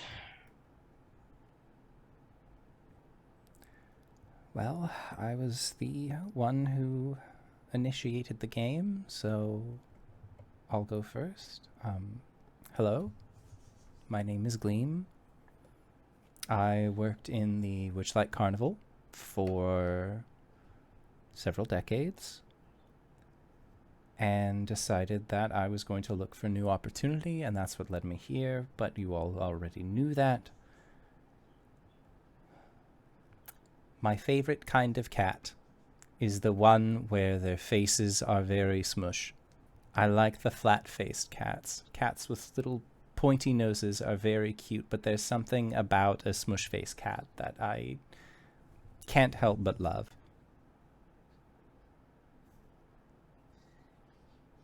So there, that's one of my truths. Hello. Are we sharing truths? You can share whatever you want. Or you can pass. Hi, my name is Vice. I know what it's like to chase after a sister who's in danger. So I know that you will do everything that you can to get her back. Right? I like the smell of old leather and paper.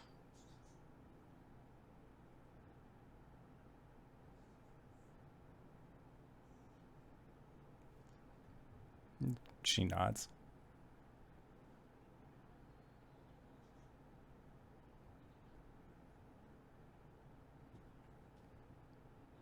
And then she will look at Balladur, Clout, and Lowry and just kind of has like this expectant eye, like, is anybody else gonna say a thing? My name's Lowry Moon, and I'm here to help. And I have a key to a family crypt, and I don't know what family it goes to.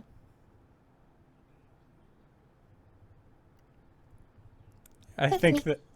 that like Gleam's sort of like, what? I hope you find the family if that's something you're interested in. Not particularly.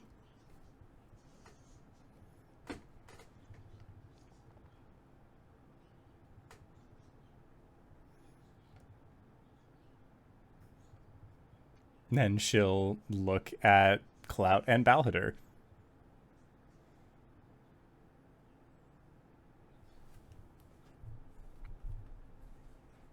Clout's just shuffling cards, and he'll turn and look at Balhader.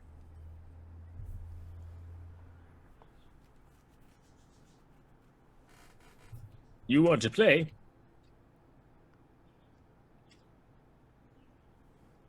Yeah, maybe.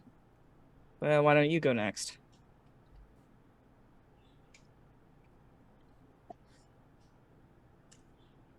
Very well then. My name is Balhadur Morthak. I am a knight of the Sealy Court and servant of the Queen Titania, ruler of the Feywild. My partners' names are Balhadur Artak, Balhadur Nemrock, Balhadur Vitelli, Balhadur Goros, Balhadur Goro, and Balhadur Fendagamaradan. My children's names are, and Balhadur will just continue on until they list their entire family or are stopped. Yeah, and Gleam will just sit there and like, you see that like that look of like when you say like my partner's names are, and she's like, oh, that's really nice, and then does not compute that you have multiple partners, like an exponential number of children, and then when you get to the grandchildren, like visually, she's just but Just she's so listening. to sum it all up, I have 6 partners, 15 children, and 30 living grandchildren. I technically had 17 and 37, but you can't be fortunate with all of your children. That's a big family. I'm sure the holidays are especially fun. Oh, yes, we always gather. The entire clan gathers, so there's a good 2,000 of us, and we have quite the rousing celebrations. And like Gleam is like 2,000. Oh my god. All right, then the last person to go is Clout. He was hoping that by having Balhader go next, it would go on for long enough that they would forget about him. Yeah, roll a d20. And you can either have this be sleight of hand or stealth. Sleight of hand or stealth. Doesn't matter either way. Sorry, my Yep. hardware acceleration is on the setting that makes it chug. 13 plus 5 is 18. Okay. Yeah, she seems to, for now anyways, be having been lost in Balhadur's like long explanation of family. That, however, has no effect on anybody else in the party. But start All right. dealing up cards. Yep, thanks for that, Balhadur. What's our game?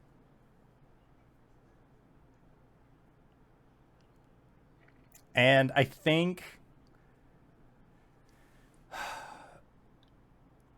what would she call it? She would probably call it like Aluskan Rats Crew. And it's like a very quick card it's a very quick card game that uses a standard set of 52.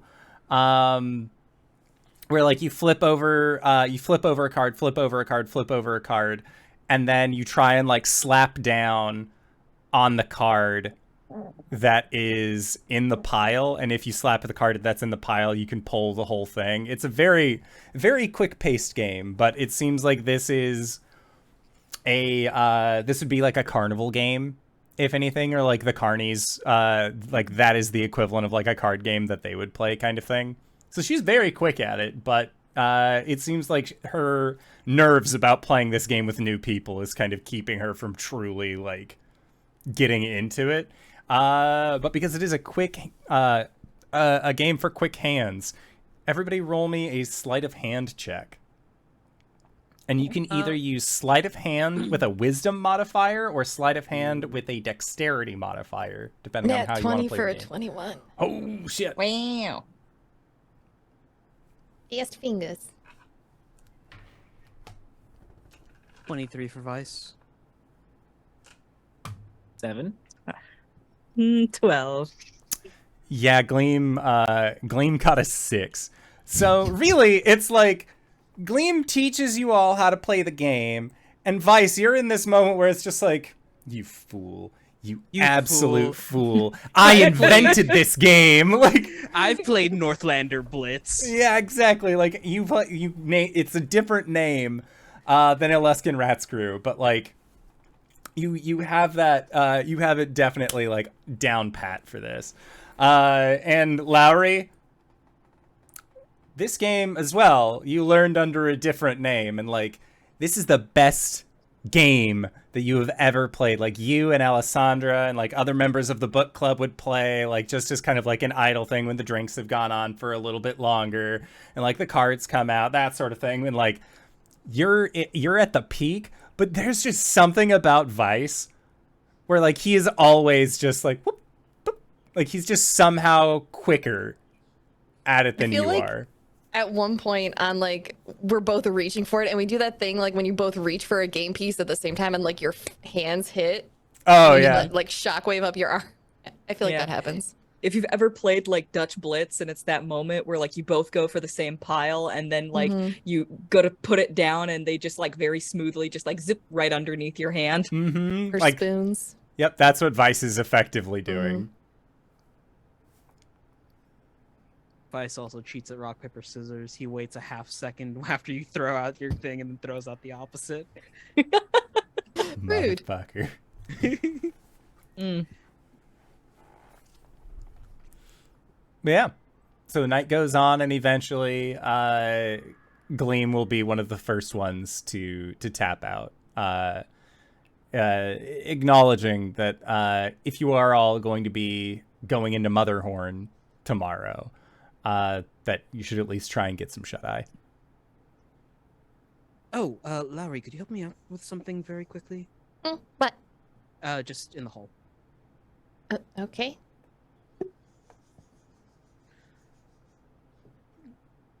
They get far enough away.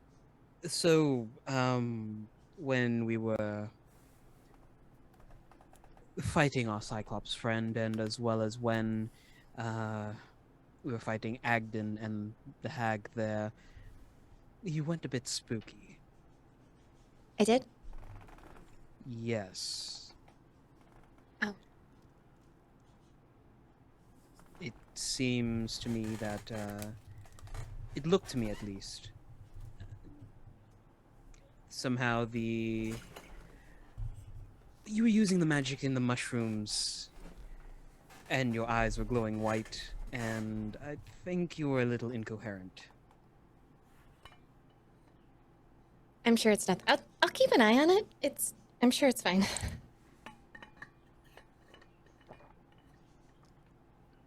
And there's an audible gulp from Lowry. If you don't want to talk about it, that's fine. I don't really understand about it, so I don't really know what to talk about. Okay. No, that's understandable. If you want, I can also keep an eye out for if it happens again. Okay. All right. That's it. I just want to make sure you are okay. Thanks. Sorry, I couldn't help more. I don't think anyone really can. And Lowry, as you say this, Vice, you hear deep inside, we could offer to show her. We could teach her, you know. Vice is going to pat Lowry on the shoulder and just give it like a very gentle squeeze, and he's going to walk down the hall. He has a very concerned look on his face. Oh, okay. Good night. Bye. I'll be in a moment. All right. Lowry will go back to the others. Okay. So, Bal, this one is called Three Dragon Ante. It's a lot less fast paced than the other one. And you really got to think for this one. But there's no dragons on any of these cards. Ah, yeah, but see, in Waterdeep, the gold are called, like, each coin is called a dragon. So it's really more about, like, what you're betting. Oh, well, I wasn't expecting to spend any coin while out on this mission, so I don't have much with me, Oh. but Yeah, no, we usually don't use money. We typically use buttons. whoa, well, in that case, I'm flat broke. I can lend you some of mine. Well, I don't know whether or not I'll be able to pay you back the buttons after this adventure, so I wouldn't want to leave you dry and in the negatives. Bal, they're buttons. It's mostly just for show. Well, I've met a goblin that trades specifically in buttons. That's a valued currency in the Feywild. Name Yeah, is me too, Zipper. actually. So yeah, Wait. see, yes, but yes, if you wish to give me some so we can play, I'm down to play a few games. I know a goblin that likes buttons, right, Simon? One of the goblins you worked with. It's Jingle Jangle. Nope. That goblin loves keys and locks. God damn it. The goblin What was- that What's the button goblin? the button goblin, I believe his name was like Alexander. I thought the button goblin was a lady. What a non-goblin Yeah. name. Oh wait, no. It wasn't Nicholas. You are thinking of the Calliope, where you met Ernest. Ernest was a man goblin. A moblin. Moblin. There was a lady goblin at some point. Oh wait, no. Ernest was a baboon, and then Marigold was a goblin dressed as a ladybug who collected buttons. Marigold. That's the one. Yeah. What was her name? Marigold? The flower. No, the goblin who likes buttons. Oh, no, I haven't met any flower goblins. The one that I traded with was named Knock Knock. Is more than one button goblin? Everybody has their interests, and if they're willing to trade that instead of coin, so be it. I guess that makes sense. Well, to be fair, Marigold was a lot better at this game than I was anyway. Where did you meet this marigold you speak of? Witchlight Carnival. You ever hear of it?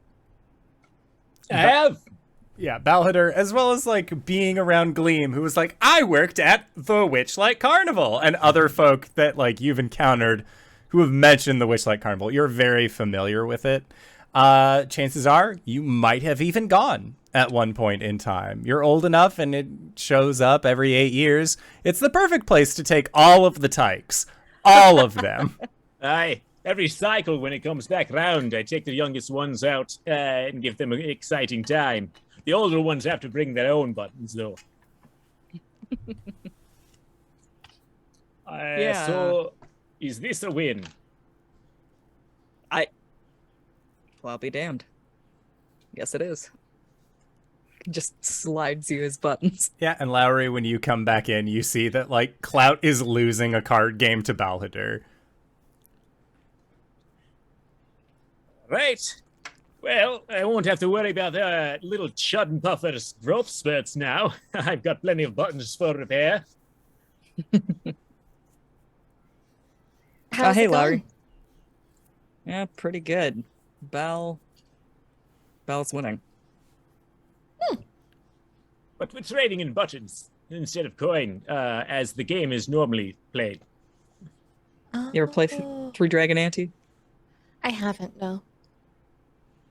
No, it's very simple. Just like starts explaining the game and deals her in. Lowry will plunk herself down and start playing. Okay. Sounds good. And then Vice, you were meandering off. Where are you going? And go to the cavern. Fucking wood.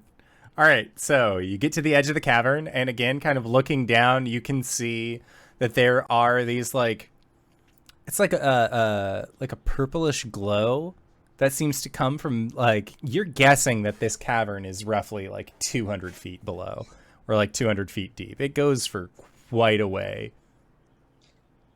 He's going to stand at the precipice, reach into his coat chest pocket, and pull out the brooch. And there's a few moments of silence before he begins to hold it out over the cavern. Okay. And then he'll flex his hand and pull it back, talking to himself. The deal was Zabilna, no one else.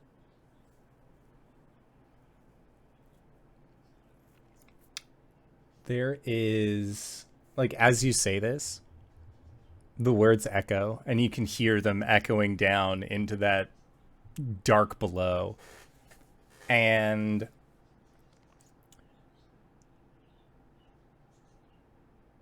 the response that you get is pain, followed by what looks like the gems beginning to glow in a particular formation that leads to like a crown towards the bottom from this glow, almost like it's a constellation. And the response that you get was, the contract was your life and whatever I need you to do. If you cannot be useful to me, what is your use?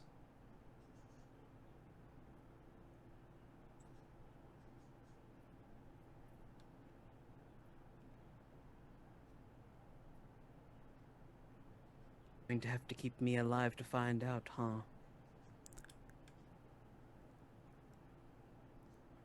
There is nothing original about who you are. Do this for me, or I will find someone who will.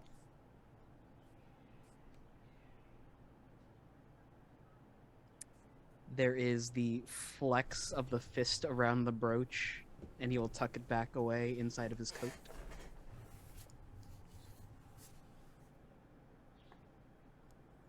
Turn on his heel and head back to the rest of the group. Okay. And Vice, when you return, everyone's playing three Dragon Ante. Well, with buttons instead of coins. What a novel idea. There's a very small pile next to Clout, and the rest is just split between Lowry and Balhador. At this rate, you're going to be playing naked. What's that game? Strip You'd poker. like it. You'd like that, wouldn't you? He's just gonna throw his cards down and say, like, all right, I think I'm done. As Cloud stands, Vice walks behind him, and you know, like when you're walking with your friend and you use the opposite foot to kick them in the back of like their butt. Mm-hmm. He'll do that in a walk off. He like turns around like he's gonna do something about it, and then just sort of like lets it go and just sort of like waves you off, like, nah.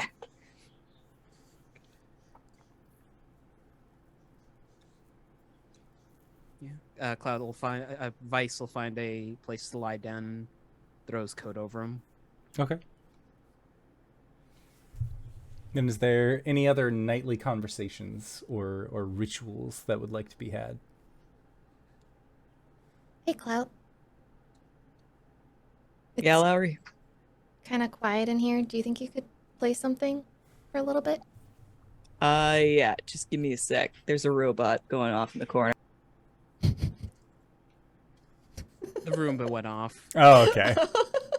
I was thinking, what are we calling Frankie now? Lord Dickhead, but Oh yeah, also I knew the that Roomba. one. The tried and true nickname.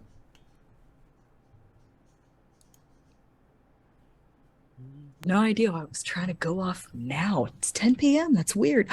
The kittens! The kittens hit the button. Okay, sorry. It was the cats. That's so My wild. God, they've All right. learned how to operate simple robotics. They love that thing. Yeah, I think I know a few lullabies. Help us to settle down. I'm gonna get you out in need his of a lullaby. veal. No, but sometimes it's nice to hear one. Mm-hmm. That is true. Just sort of like tunes it a little bit and then goes into it.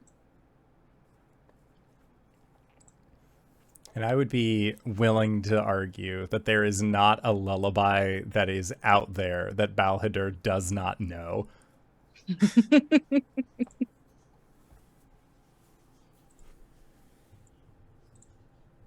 All right. So yeah, Clout, you are able to create this very restful song, and you are all able to go through this lengthy rest, this long rest. If you have any spells, hit point missing, half your hit die, that sort of thing, you're able to reconstitute all of those things.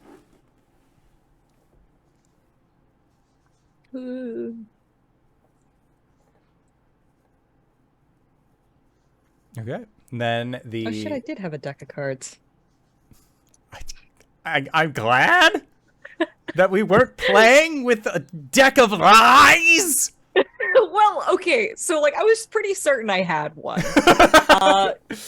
But I couldn't find it in my inventory. It was under my other possessions. I see. Okay. So, yeah, you all are able to wake up the next morning feeling refreshed, ready, excited to go towards this chasm. And yeah, Molliver meets you bright and early. Gleam, who with their elven heritage, has been up for several hours, like informed the Brigganocs, like, hey, my friends will be ready to go at like X period of time. And so Molliver has met you as well and is willing to once again escort you to Riven Wish, to the Riven Wish Chasm, to undergo this trial, this test. And Gleam is looking at this and is thinking to herself, and vocalizes as well, that she would want to see you all do the test first, because if it requires any sort of combat, she's an acrobat, and they're non-combatant. Now, do we all got to do the test? And when you say this, Molliver asks, well, do you all want to go across the chasm? What happens if you fail? They sort of like tilt a little bit and look the 200 feet down below and says, every once in a while, darklings will get into the cave and they will try and cross the chasm and they suffer a little bit of vertigo. And it's quite a drop. We measured it once. It's 200 feet. It's 200 feet exactly.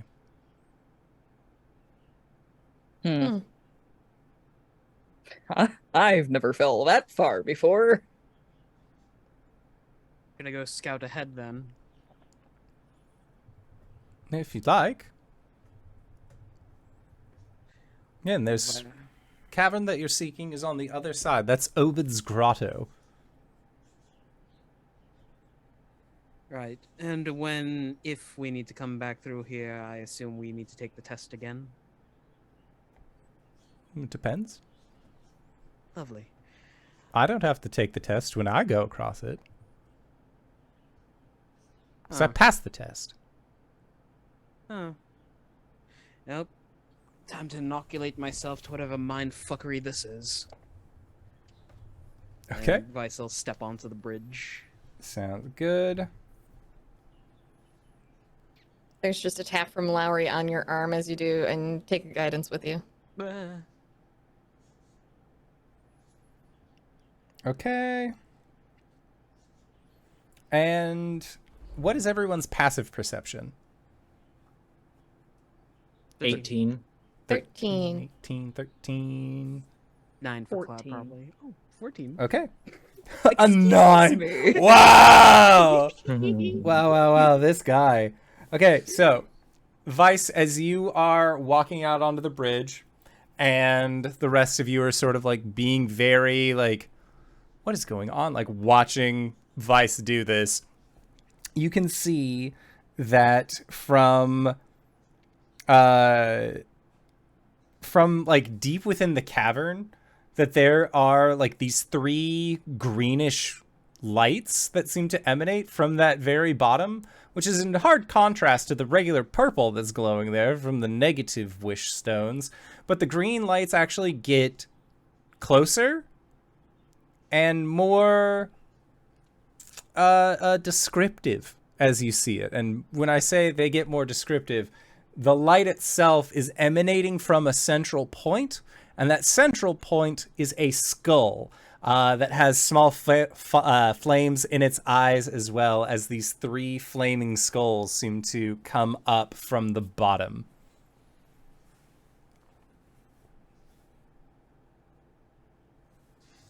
And Vice, you see these, and again, like you're like on the lookout. What's the test? What's the test? What's the test? What's the test? Those are 3 flaming skulls. And they are like making their way up. What were we saying about casting fireball? Maybe they just want to say a riddle? I mean, these riddles 3, fuck off and leave me be. Vice starts quickening his pace across the chasm. Okay. Sounds good. So one of them you see is going to... Just want to check to make sure that I got this right, you know. Blast you with a finger of death, make a con save. No. I don't think that flame skulls can do that. They're flame skulls, not demi-liches. Come on! You don't know that! Man. Come on! Yeah! Come on! But one of them is going to shoot a fireball. Like, just open its lower mouth and like a Pez dispenser. Just boom. Oh. Oh no. Vice, make a dexterity save for me. Oh, okay. You don't have evasive maneuvers at this point, do you? Nope. It's fine. 18. Okay, so an 18, you are going to be taking half damage. Boo. Oh my god. Why is it like this? All I wanted was this. So you're going to be taking half of 30 Fuck. as who, and as this like, and you see this fireball, like this bead shoot out of the flame skull's mouth, and it hits the bottom of the bridge, and the flames just wreath around this wooden structure, and that's what ends up dealing you the damage. But it doesn't look like the bridge has suffered any damage from the actual fire itself. Can I have that flaming skull make a dexterity saving throw? Sure can. Hellish Rebuke. Eckish rebuke. I got a natural 20. It's gonna take half, if any, of 9 points of fire damage. Fire damage? So probably not. No, it's not. Yep. Well, I tried. However, Vice, you get to the halfway spot on this bridge as you're hauling ass, and you see that, like, the skulls, like, one of them goes like, ah! Not nice. And, like, they just, like, they don't seem to really be, like, paying you any attention now that you've made it to that halfway mark. So it looks And, like like- when you get over here. And then one of them, like, floats up to you, and it begins to speak in Elvish towards you. I can understand it. Okay. And it says, "We are Woto and Po. You dare cross our bridge. Yeah. I was Why, told what there was- right? I need to get into Motherhorn, and I was told this was a test, not that anyone owned said bridge. Oh, no, I mean, we don't own it. It's just rather rude that you run across. Oh. Would you rather we walked? No, I'd rather you not be on the bridge at all. This is Well- our bridge. We don't own it, but it is ours." I apologize, but I really need to get through here, though. Make a persuasion check. Like, my friends and I really need to get through here. We'll be just along. Oh, Lord. That is a 23. Okay. And the skulls, like the skull that's talking to you, just one moment, like floats back down to the other two, and you just hear this like they're just like chattering towards each other, and then like one of them like turns, like looks back, and then goes back to speaking with their friends, and then the other two like look over at the party at the start of the bridge. Then they look back to the one that approached you, and like they kind of nod, and it will fly back up towards you and says, "We've talked it over. Yeah? Tell us a joke." Oh, buddy. My life's a joke. And no one's laughing, so, you know, like, keep it up, man. Something humorous, maybe? Okay, fine. The Briggannocks aren't exactly one for conversation. Oh, get your friends over here, then. The other two, like... A gnome, halfling, and drow walk into a bar. Okay, following. The gnome and halfling walks under it. The drow gets hit. Man! He walks under it! He walks under it! And the skulls are all just like chattering, their little jaws are just like they're all like laughing very much by this. And then the one that had initiated speaking to you just, "You're all right, kid. You're all right. How many friends you got? Fuck it, bring them on over." Oh, alright. It's mighty neighborly of you. Vice will stand there and wave to the rest of the party. They say it's cool to cross. And they just sort of like, you can hear them just like, "He walks into the bar," and like they just descend Did and go under the bridge. Did Thank he just say you. he's cooling moss?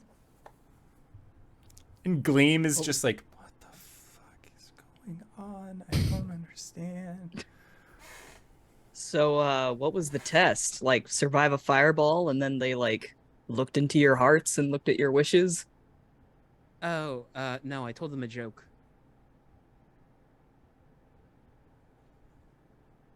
You did what? I told them a joke. Bullshit. Poe! Yeah. I told you a joke, correct? Yeah. And it's sort of like it nods, and as it does, its jaw just. Oh, did he tell you the one about Updog? And the skull like tilts and just. No. What's up, dog? What's up with you?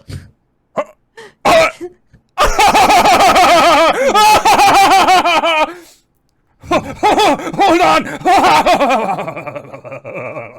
And you see it like descend under the bridge, and in Elven. Guys, I just heard the best joke. What is this joke? It had to do with Updog. What's up, dog? Nothing much. What's up with you? And there is just like raucous laughter from underneath this bridge. And Molliver is standing at the entrance to the bridge, and he's got just like a grit, like a stern, like you did it look on his face, and he just like gives you a thumbs up. We should probably keep walking, shouldn't we? Yes, we should. Okay. Clout just like staring with like furrowed brow. And he's all like, this isn't yawn, this is hell. Oh, no, I've been to hell. It's actually it's a lot more pleasant. Which one? He just starts walking. Oh, Levistus. I have a winter home there. Okay. But yeah, you guys managed to cross this chasm, and as you approach the this grotto, this kind of cavern opening on the other side, you can see that as it opens up, in the center of this grotto is a piebald pony wearing blinders, and there is a small wooden hut that is strapped to its back, and a faint clatter can be heard from inside of the hut. I took a fireball in the back. One of you go knock. All right, Lowry. gotta die sometime. I don't think the pony's gonna kill you. I don't know. Have you ever been kicked in the face by a pony? No, but I've kicked plenty of people in the face as a pony. Yeah. They all lift. I've been kicked in the head by a horse or two. A lot I of things tried. happen to your head, Yeah. Clout. He's gonna walk up and knock. Okay. You knock on it, the horse just like oh, people, fuck. Like this horse is like just sort of like taken aback by somebody approaching it. But as you knock on the door, or knock on the like side wall of this house, the door swings open and a tiny wrinkled creature hobbles into view, accompanied by a wispy bulb of light. The old Brigganock peers at you through tiny spectacles and says in common, "Oh, big folk! Oh, how wonderful!" And as a visual, Oh no, He's tiny. there is a small he's house just a little built guy. on the back of this horse, and that house belongs to Obed. Ah, looks like you survived the trial of the chasm. How's it going? You look like you're looking a little roughed up there, bud. Yeah, I'm fine, thanks. Oh, if you say so, I want to believe. Welcome. I'm assuming if you've come here, you're probably, looking for, probably access to my age-old wisdom. And You know what? Yeah. Gleam, Sure are. Motherhorn. Oh, you probably want. Oh, okay, yeah, no, that makes sense. You want access to the Motherhorn. That mean, if is you're an option. No, wisdom it's really, helps it's us not. get there. No, it's really. Hey, Cake, And he like the back of the pony, and the pony just. Cake. You know what to do. 20 feet that way, mister.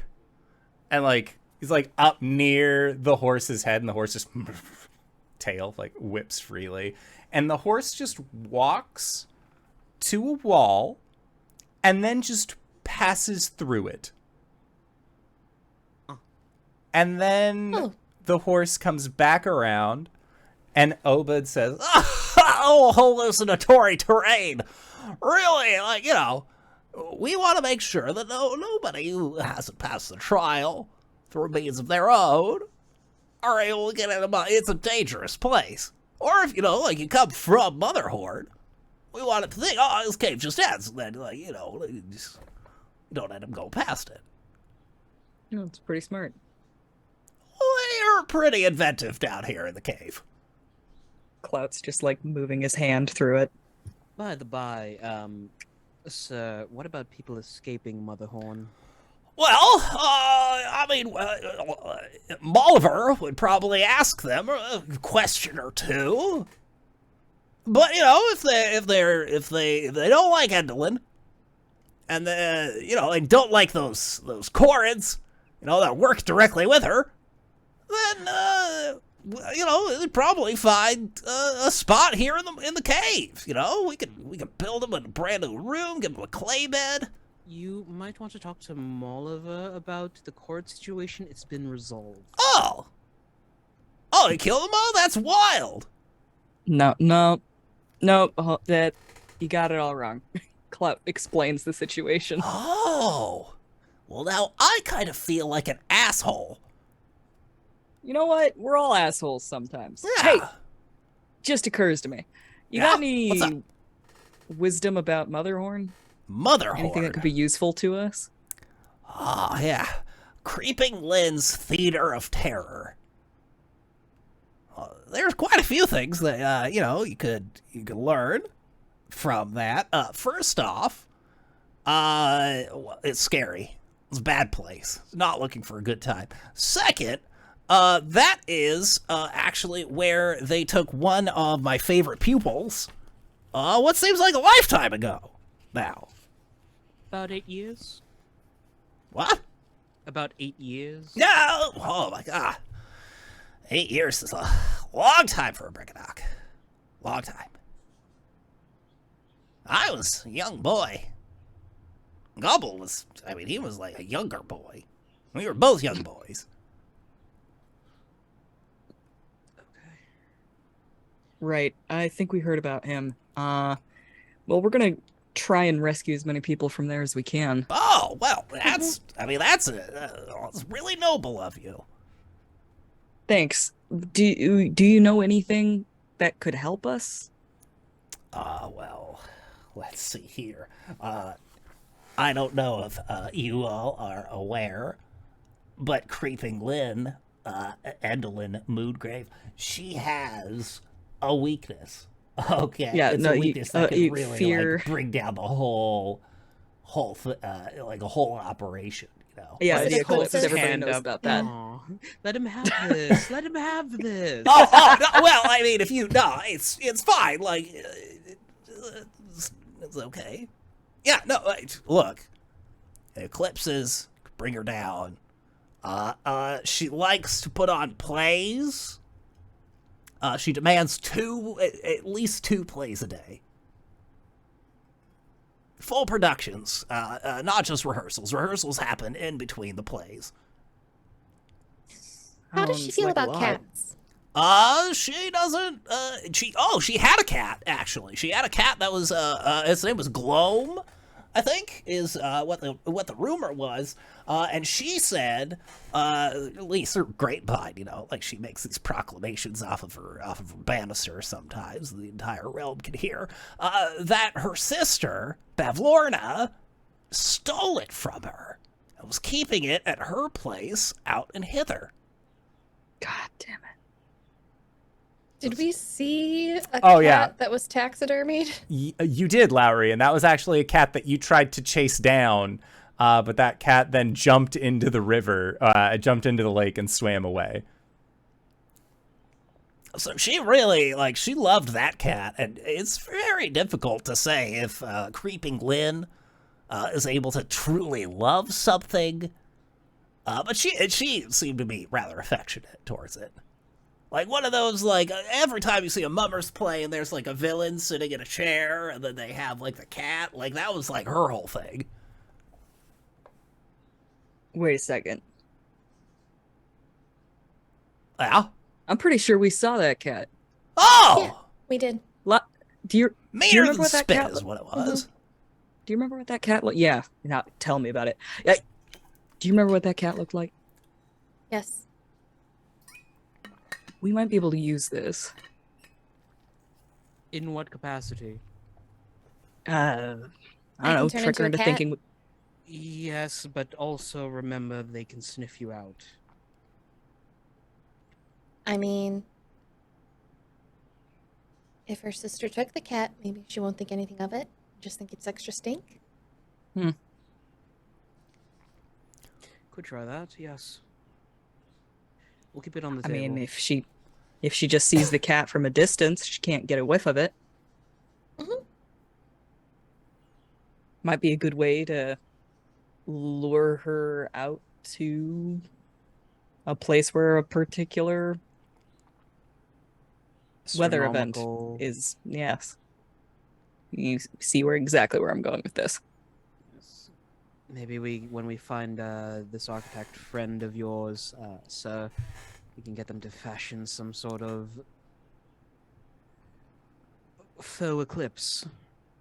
Yeah. Hey, that'd be awesome. That'd be excellent. That'd be a really good time. I mean, we haven't quite put the puzzle together yet, but I feel like we're gathering pieces. Well, you know, if puzzle pieces end up falling together, maybe, you know, things end up working out for the best. That's how puzzles usually work, right? We play puzzle stuff. We have puzzles that we do. Ours usually involves we get some of our Brigganocs to like stand. So there's like a depression in a wall, right? And then what we'll do is that we'll have some Brigganocs drop down stones in a set shape. Sometimes it's like 2, 1 down, and then another 2 going on. Sometimes it's like 5 as a length. Other times it's like 2 by 2, and we'll drop them slowly as they fall down. And it's usually made of different materials. And then once you hit 3 in a row, then we use our quick ability and we'll remove it and then cause the rest to like fall down. And it's a really common Brigganock game where we try and get as many in the match 3 as we can. And then I'm reigning champion. That's why I get to live on Keg. Are they playing Candy Crush? What's candy? Oh, I'm Vice sorry, Richardson. I dissociated for a second there, and I realized what this voice was. Do you have to jump and press the circle button to do that? No, Sly, you're fine. Vice is going to hand this Korrid, that they are? No, these are Brigganocs. Brigganock, an actual gummy worm that he got from the goblins. Well, this thing's huge. Where do you find these?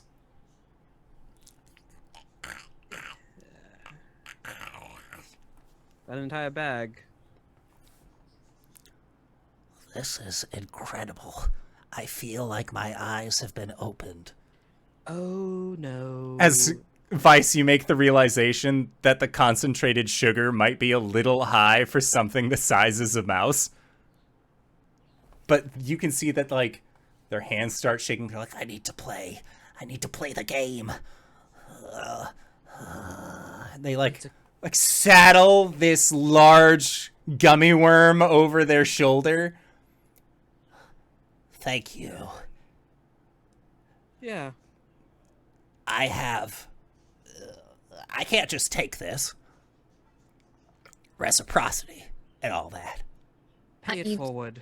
You did give us a lot of information, so that's our payment for the information you gave us. No. Yeah, you know what? Thanks for showing us the way. I don't think we would have been able to get it through there without you.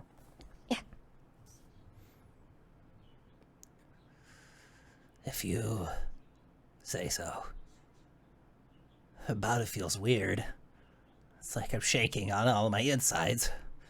Don't worry. In Like about I need to do 45 stuff. I need to do something. I need to like maybe go on a run, do some push-ups or something. Drink some water.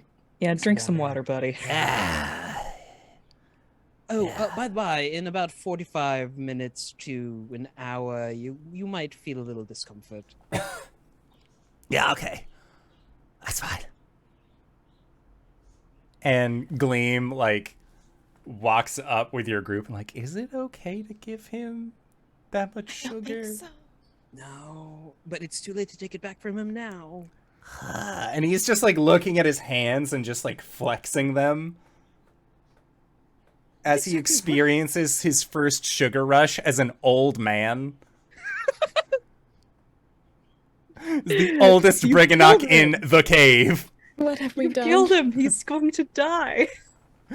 Gleam is like, we need to go. We need to go now. Go. I've seen this happen to pixies before. We are not in for a good time.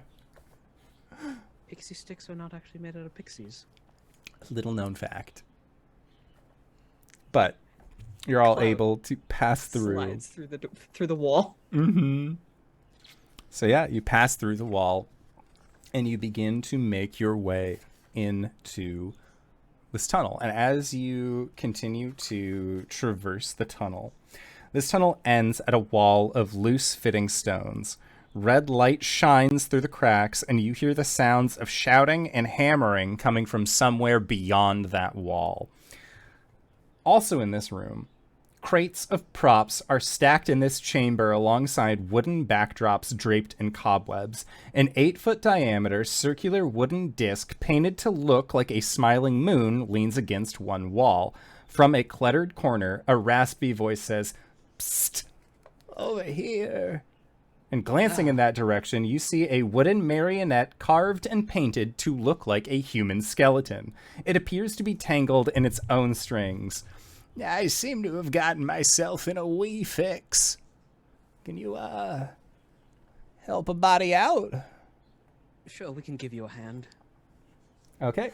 Make a sleight of hand check for me. So you see, your posture is very terrible. That's why your spine's unaligned. 18.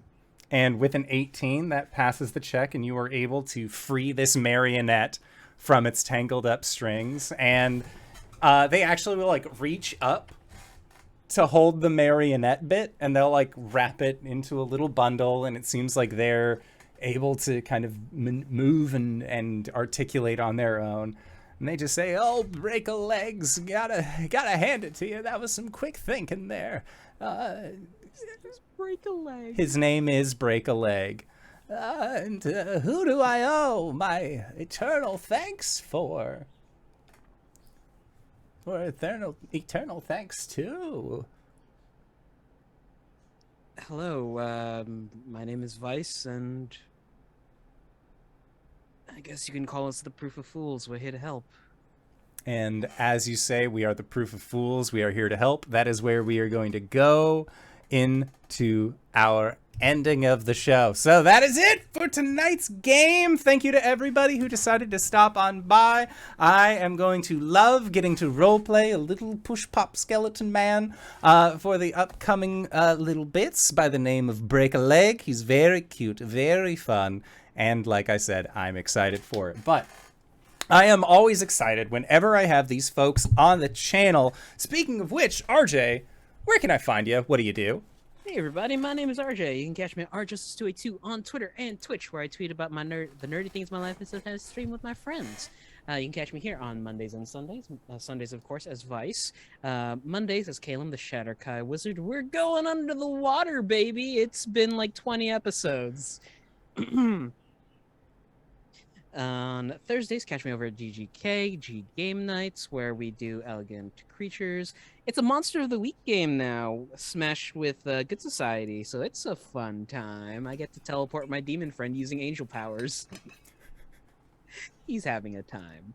After that, it's over again at GGK, where we're doing weekly Saturday games now for Parcelings, a deck building game where you use your words and you help your friends, and combat's fucking brutal. You killed a guy. I knocked him out with a steel-toed boot. Finally, Sunday mornings over at the TheHypeGoblin, where I play Rollin Grandbrook, a Azamar sorcerer bard, and we just fought a goo monster with reverse AC. It's weird, dude. It was weird, but a lot of fun. Yeah. DanaeKeener.com. Hey everybody, that means it's my turn. I am Sarah, aka the Hype Goblin. You can find me all over the internet under that name. I am an actual play producer, TTRPG player, DM. I do the whole shebang, and I do a lot of cosplay-centric content of my characters. So check me out on TikToks and the Instagrams. The only place you can't find me is Facebook. That's kind of a lie. I have a Facebook page now because I had to get one in order to do a feature on Instagram, but it's a whole thing. But I'm pretty much everywhere. Check me out. DanaeKeener.com. Hello, everyone. I am Mediaflare. You can find me on Twitter or Twitch at Mediaflare. I am a voice actor and streamer, both of the tabletop and video game variety. And if you are looking for an additional player at your table on your screen or a voice in your story, my DMs are open. DanaeKeener.com. Whoa, speaking of DanaeKeener.com, hi, I'm Danae Keener. You can find me at DanaeKeener.com. I do nerdy drawings mostly related to D&D and a lot of things on this channel. You can also find me at Danae Keener on Twitter. I've got a pinned tweet there. You can see my schedule and all of the games that I'm involved in. I'm doing so many fun games right now. I've made so many new characters, and I'm just having a blast. So go and check them all out. DanaeKeener.com. And if you've made it this far, you probably already know who I am. But if you don't, hey, Acorns, what's up? It's me, your buddy, your pal, your friend, the Indoor Adventurer, the showrunner here at twitch.tv/Indoor Adventures. We do shows like this on Monday, Thursday, and Sunday at 6 o'clock p.m. Pacific Standard Time.